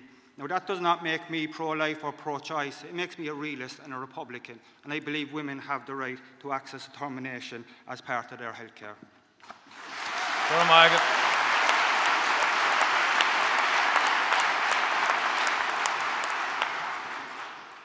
Al Norton, Sinn Féin Republican Youth and Dog, speaking in support of Motion 147. Not the church, not the state, women must decide our fate. The cruel 8th Amendment forces 4,000 girls and women to travel abroad each year to access abortion services that any decent healthcare system should provide in order to cater for its women. This figure does not include women who buy illegal abortion pills online, drink bleach or face grotesque experiences, sacrificing their health, all because the state refuses to recognise their body autonomy rights and healthcare rights. I understand that a lot of people are against the repealing of the 8th Amendment because it appears a taboo subject and it just doesn't happen in our country. But Akarja, that is where you're wrong. Let's think about the mother who can't afford a fourth child. She's forced into isolation and shunned by society. The woman who recognises that she's just simply not ready to be a mother is made feel like a criminal. These difficult experiences are painful enough without them having to justify their personal circumstances that led them to get on a plane to England. A choice which should be made by each individual and certainly not by the church or the state. The 8 discriminates against me and against every woman who calls Ireland home. It is clear that we have moved on since 1983, yet the element in our constitution which oppresses the rights of women remains exactly the same. Is that really the society we want to continue to live in? Support Motion 147.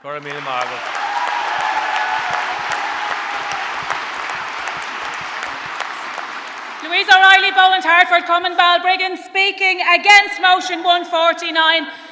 Akarja, I join Sinn Féin, not May Féin. I will be bound by what you tell me, not what I personally believe. What you tell me is what matters.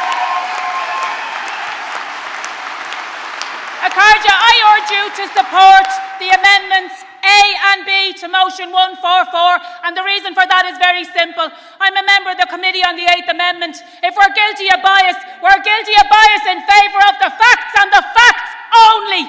Please support Amendments A and B. Give us the scope that we need to do the important work that women need us to do. This is not 1983. We are a progressive party. Let us move.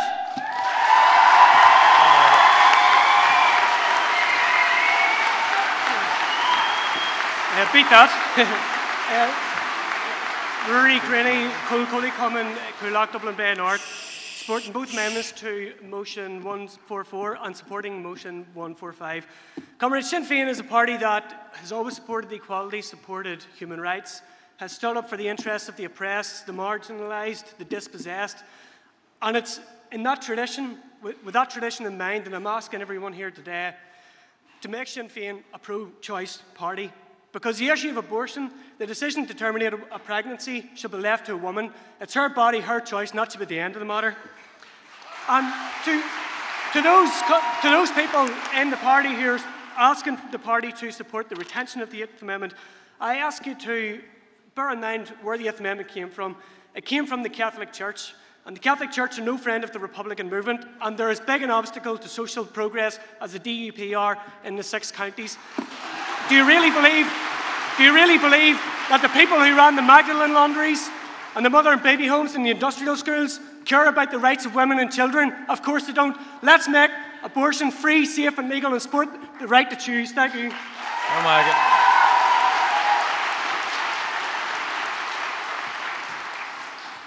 Councillor Greg Kelly, Charlie McGlade, Cumming Drimna. I'm asking delegates to support the amendments to 144 tonight, but I'm not going to speak on it.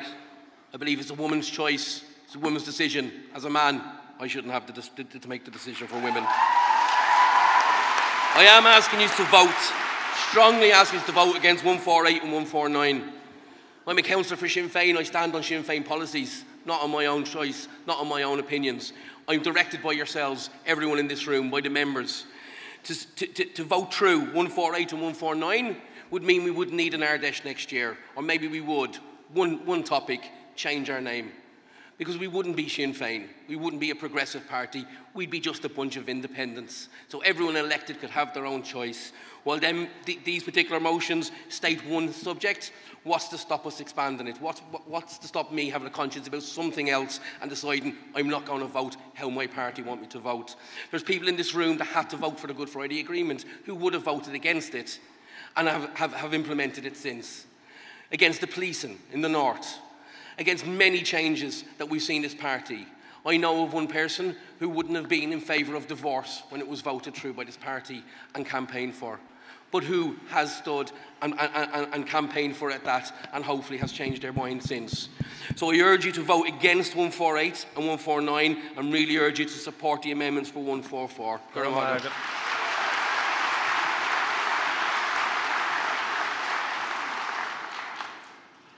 Under Osford Cahirlach, I go Comrades, the position that abortion is only acceptable if a woman's life is at risk or she has been the victim of rape simply does not stand up to scrutiny. There is no set of circumstances that would adequately address the needs of women when it comes to abortion access. Women need free, safe and legal access to abortion with no restrictions. That is the position of the Youth Wing. Tá bána party I gairí mí ainach leis an áit an bhfuil bhfuilmid sáinethe. Tá freagracht inis cearta na man a chur chun cín. There are 2 amendments proposed to motion 144. Amendment A should be supported and Amendment B should be supported. With regards to Amendment B, the words serious and grave are not medical terms. If a medical professional identifies a risk to someone's health, it is always treated as serious. The conflation of legal and medical language only serves to muddy the party's position with regards to abortion. I would ask that delegates support Amendment B to motion 144. Legal language has no place in a medical assessment of risk. Put this into the hands of doctors and women, not lawyers. The 2 amendments attempt to rectify some of the problems with motion 144. The motion is far from perfect, but the party's position must advance. So let's accept the amendments, accept the motion, lay the foundation for further progress, blitz this repeal campaign and secure a better Ireland for our women. Chuck Yarlaw, Berigi Bua.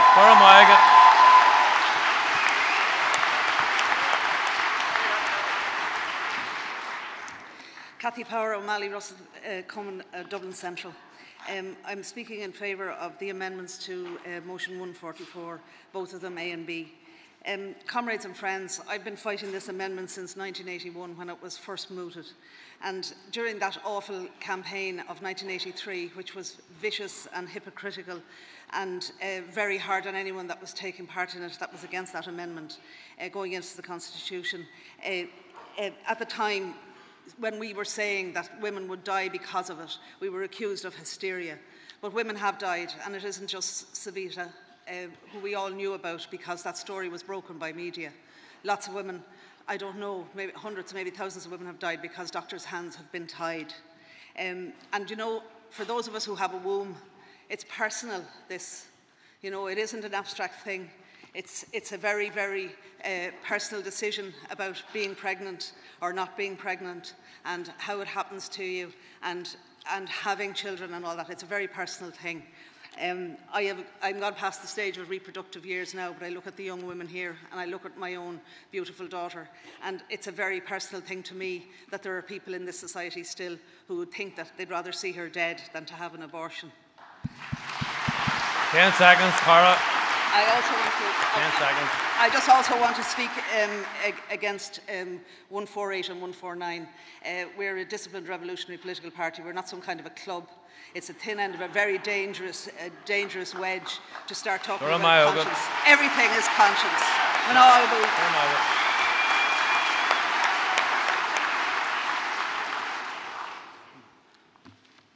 Conor Dowling-Lennon speaking on behalf of the National Youth Committee of Sinn Féin Republican Youth. Comrades, we stand on the cusp of an historic moment in Irish history. One of the great civil rights campaigns of our generation has come to fruition, and the possibility of women achieving full bodily autonomy is within sight. Sinn Féin has to be at the forefront of this struggle, and we can't be caught sitting in the sidelines. As a youth organiser, I've had the honour and privilege of working with some inspiring female activists from all walks of life. These women work day in and day out to improve the lives of others, to progress the struggle for a socialist republic, and to build Sinn Féin as a movement in every corner of this island and abroad. Every person in this room owes much to the women in their lives, their mothers, sisters, grandmothers and aunties. Yet we as a party have let these women down. While pushing for equality in every other aspect of life, Sinn Féin still has not adopted unequivocal support for a woman's right to choose. These amendments are a huge step in the right direction.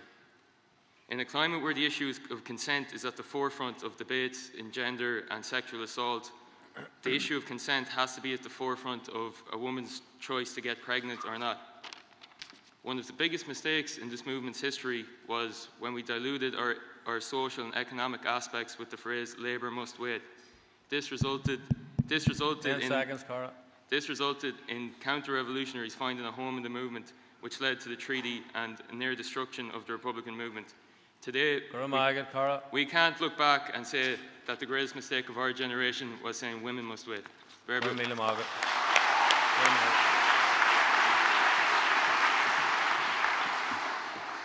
Corla Reida Cronin, a Ruth Hackett Cummin and Manud Gunda Kildara.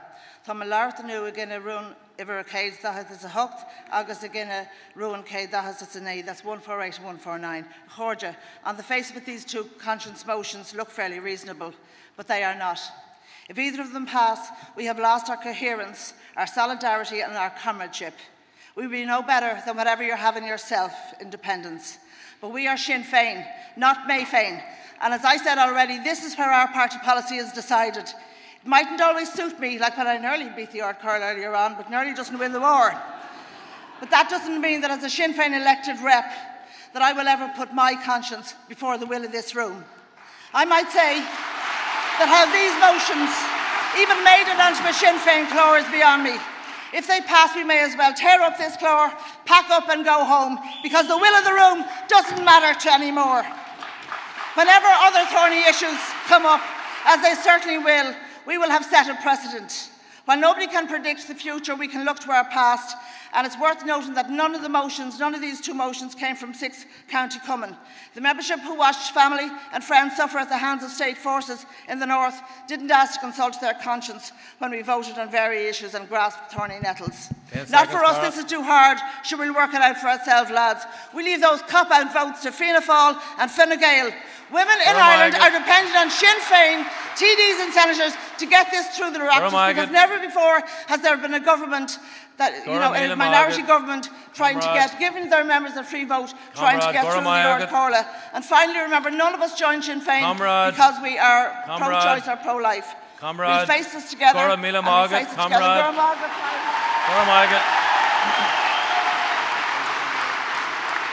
You're just eating into other comrades' time. Sorry, it's not really acceptable. So, Coramila Magov, to all of the next speakers, keep within the time, please. Padar Tobin, Doyle French, Cumann Unuv, Quintanami. Accordia, the right to life is the primary human right. If you don't have the right to life, you cannot be guaranteed any other human right.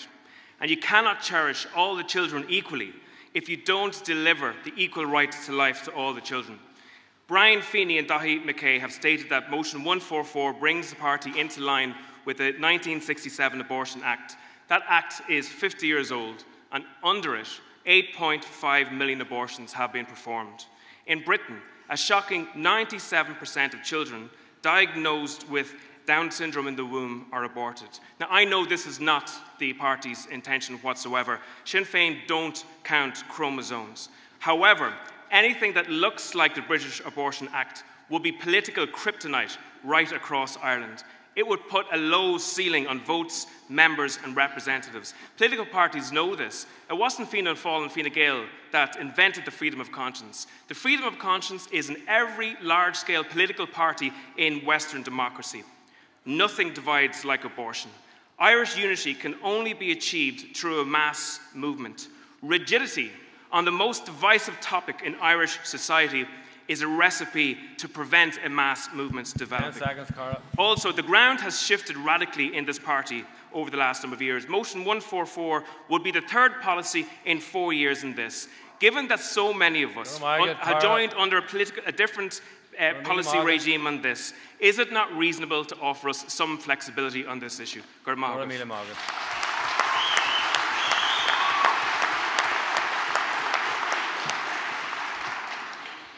Councillor Ida Cusson, Tom Keeley Cummins, speaking in support of Motion 148.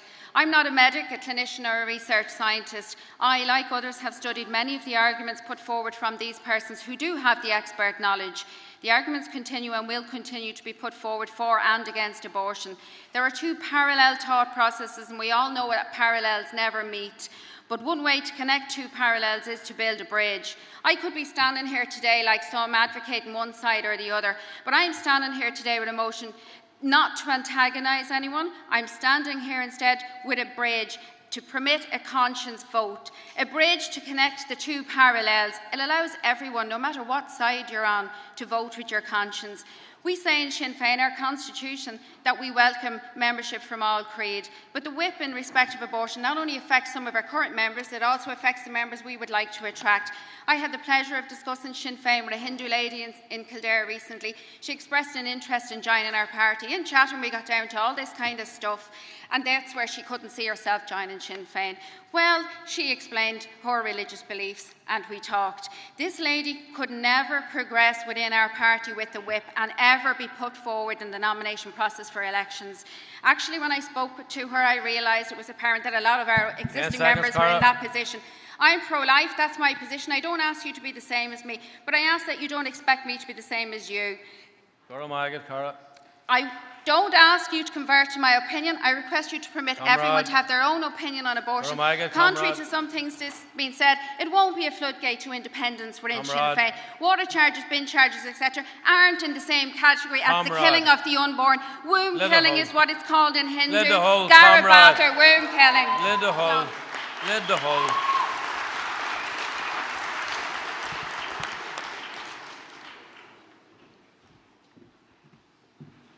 Linda Dillon, Cúga Ula, to speak in support of Motion 144. I am conscious of the sensitive nature of this issue, but we are currently failing women. right across this island by placing their lives in danger and putting them through unbearable trauma and suffering. Legislation needs to be put in place to ensure that in cases of rape, fatal fetal abnormality, and where the life of the mother is in danger or her health is at serious risk, that abortion is a safe and legal option. In all of these instances, women must be treated with compassion without the threat of criminalisation.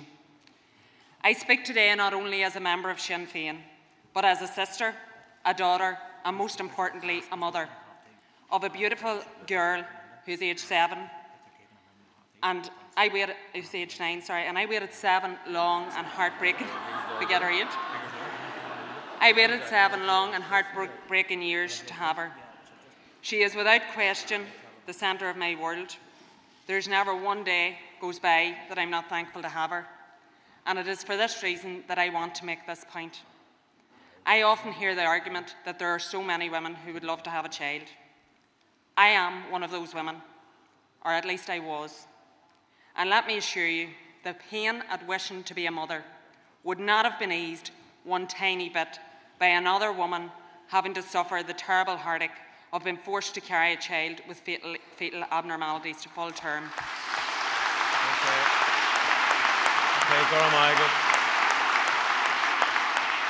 Or a young girl being forced to carry the child of her rapist or abuser. These two issues are not comparable and should not be used to pit one woman's terrible heartache against another's. It always sticks with me speaking to Martin Mcguinness about the case of Sarah Ewart, who was expecting a baby with fatal fetal abnormalities. She was forced to travel to England to terminate her pregnancy. For me, the most harrowing part of this story was that she couldn't bring her baby home to lay her to rest. Many of us might say, I would want to have that baby no matter what the circumstances or the outcome for my own physical or mental health. But what about the woman who can't bear it? Where does she turn? This motion outlines the very specific circumstances where we as policymakers and legislators need to be given support to women who need our help today, tomorrow, and let's be honest, yesterday. This is our final 2 speakers in this session, comrades. Francis Malloy, MP for Mid Ulster, and also South Tyrone, Corley-Cantor, South East Tyrone, Corley-Cantor. I'm speaking against 144, and I'm speaking against 144 because of the additional pieces that have been put into that from what our position was. I think we had a very good position in relation to abortion. It didn't please everyone on either side of the debate, but it was a good position which had become acceptable to people right across the board. Unfortunately, there are people who keep pushing the boat out further. And so adding in health and mental health and variations, this is abortion on demand. That's what it is. There's no other way of actually saying it. Because if anyone goes in and says they don't feel well, they are depressed and that, whatever the case may be, then they're eligible for an abortion. The motion doesn't even say how are you going to assess the patient, how are you going to assess the mother in that situation. No assessment set into this motion whatsoever. No thinking went into this motion whatsoever. So I am opposed to that because it is abortion on demand. Our position, I believe, was very good to now. It took us through several different situations which were difficult. And it also dealt with the position where there were special circumstances. The fatal abnormality were also dealt with within it. We had a good position with it. But 10 seconds, Carl. Yes, and I didn't come here to actually just to say it and walk away. So I want to finish what I'm going to say. And I'm going to finish what I'm going to say. Because I am opposed to abortion on demand, and that is our position. And this is what this is about, is pushing abortion. It's very easy to pass a motion here, but whenever you go out in the country and find what the people of Mid Ulster say, it's an entirely different situation. Think of the people on the ground.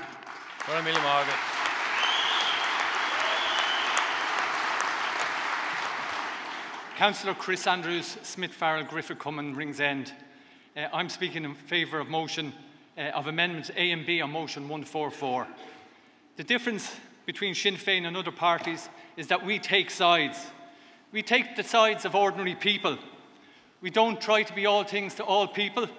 We support communities that are deprived of their rights. We support Palestine. We support Catalonia. We support self-determination. and we support self-determination because it's the cornerstone of Republican politics. When it comes to abortion, we must support women's right to choose. We must support women's right to self-determination. We must support women because this is a matter of fairness, it's a matter of decency, and we must allow women to take control of their own health. We must support equality of access in health care. Please support Amendment A and B on Motion 144.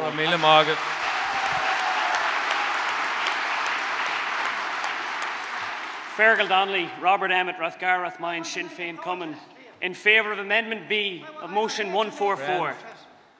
Comrades, repealing the 8th Amendment is a civil rights issue.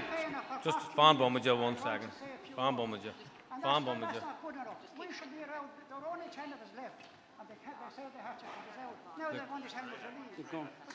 Comrades, repealing the 8th Amendment is a civil rights issue. No. And we in Sinn Féin have long been at the fore of civil rights.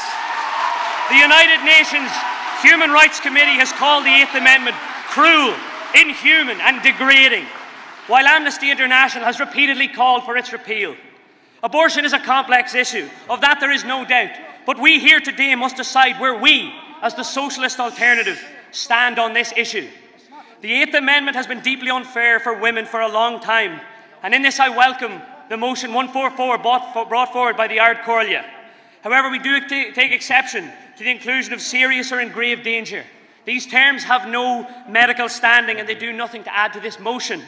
Their only function is to muddy our position and to add further confusion at a time when we should be resolutely clear. This amendment calls for the removal of these words, which in doing so provides a motion which we in Sinn Féin, as the true socialist alternative to the mainstream Fine Gael, Fianna Fáil parties, can proudly stand by. For these reasons, I urge you to support Amendments A and B to Motion 144. Gora míle maith. Comrades, me all Gallagher Fight come on, County Meath. Comrades, I'll be quick because there's other speakers. Comrades, Sinn Féin is the only vehicle on this island for a democratic Irish Republic. A democratic republic for the fisherman in Kenmare, the hairdresser in Coal Island, the plumber in Cabra, and even the Presbyterian minister in Craigavon. A democratic republic where we respect the views of all. But how can we respect the views of these people on one hand when we force our representatives across the country to vote against their conscience on an issue so divisive as abortion? We cannot embrace the unionist community in the 6 counties who are pro-life or recruit the young student who is a liberal advocate of pro-choice if we are forcing the hands of our reps. Comrades, I would ask you to support Motion 149 on the Clár. Comrades, what have we to fear on the issue? We're the only major party on the island to force the whip on abortion. Our opponents have a free vote on the issue and the sky hasn't fallen in. However, we have given them political ammunition and opportunity to tear ourselves apart on the issue. I have said that 149 does not change the party's policy on abortion. It does give our representatives the democratic right to vote publicly on a matter of conscience, a right as ordinary members we all have at the ballot box. This party is a movement. It's a movement for change in the island. It's a movement for everyone on the island, in Kenmare, Coal Island, Cabra and Craigavon. Ní náirc Corla Céile, there's no strength without unity. Bring everyone with us. A public to boo.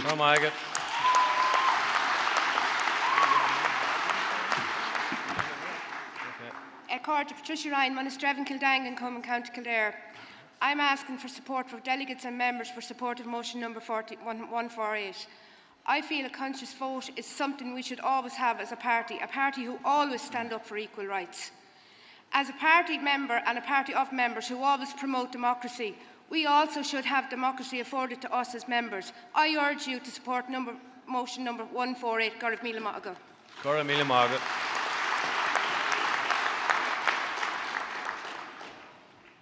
Councillor Ray McHugh, Logue Marley, Cumann and Crumlin.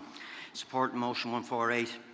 Comrades, some years ago at an Ardèche we had the slogan, a party of equals. I took from that each member was equal. Equal in their views, their beliefs and equal in their opinions. We need an open party, a party where atheists, Catholics, Protestants and any other religion, that their beliefs are accepted and respected. This motion calls for Sinn Féin members be allowed to vote on the issue of abortion according to their conscience. If this motion is not passed, comrades, what message are we sending out to people who might be looking to join our party in the future? Are we saying your beliefs and your views, if they're not Sinn Féin policy, it's not acceptable? Rights is of little worth if we take away from others the rights to their views. I believe as a Democratic Republican Party we have to respect the views of all members, especially on issues of conscience, and I ask you to support motion 148. Thank you.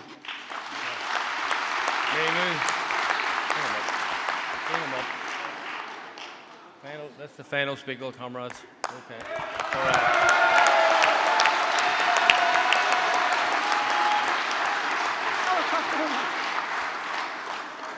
No, ladies and gentlemen, I'm not going to cause any riot or cause a trouble or anything like that at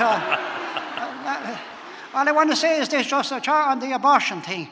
Sinn Féin, since its foundation, has defended the rights of the ordinary people. I defended the rights of the ordinary people in Belfast and the 6 counties over the last 40 years as a member of Sinn Féin.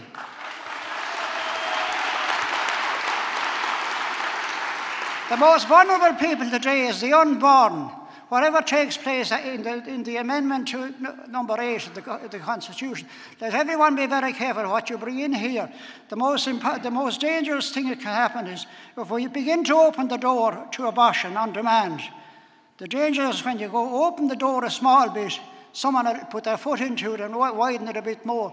And that is what you as adults and Sinn Féin supporters have to think in when you're going to do anything to the 8th Amendment. That's all I have to say.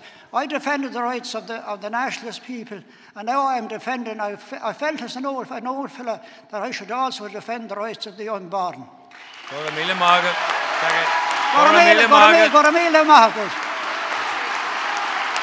Okay, comrade. Margaret. Well done. Okay. Very disciplined indeed. Okay, comrades, so we're going to move swiftly to the votes. So we're now moving to vote on the motions 1. Mcguinness, Sahala, Liberdal. Okay. So we're now moving to motions 137 to 151. And I would ask people to, when they're voting, to indicate clearly with their delegate passes. I'm moving swiftly now to Rune 137. So, Rune 137, Evolver. And I, Tashik Lakta. Rune 138, Evolver. And I, Tashik Lakta. Rune 139, Evolver. And I, Tashik Lakta. Rune 140, Evolver. And I, Tashik Lakta. Rune 141, Evolver. And I, Tashik Lakta. Rune 142, Evolver. And I, Tashik Lakta. Rune 143, Evolver. And I, Tashik Lakta. We'll come to Rune motion 144, and we have 2 amendments. And we'll take Amendment A. First of all, amendments in your pink slip. So, Amendment A to Rune 144, Evolver. And I, Tashik Lakta. Amendment B to Rune 144, Evolver. And I, Tashik Lakta. The amended motion, Rune 144, Evolver. And I, Tashik Lakta.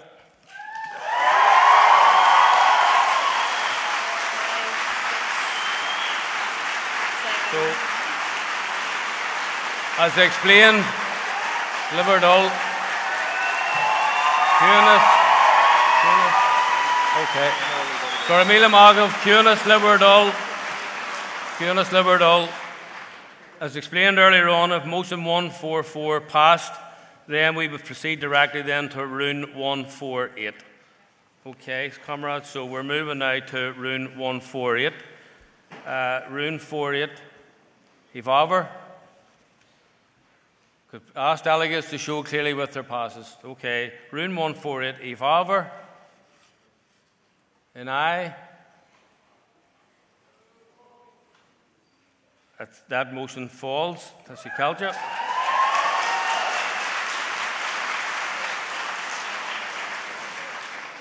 Rune 149, Evolver.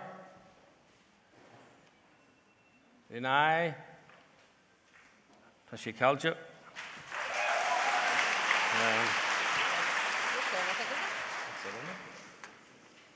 Well, let me just bear with us 1 second now. I think they've fallen. Yeah, they've all fallen. Yeah, okay, so Shannon Rune Geranach, comrades, so Goramila Mago for everyone who took part very respectfully in that debate, and everyone acted in due respect and due regard to every other comrade. So Goramila Mago. So as you know, comrades, the next session, the next session after this very short tea break will be a tribute to Comrade Martin Mcguinness. Goramila Mago.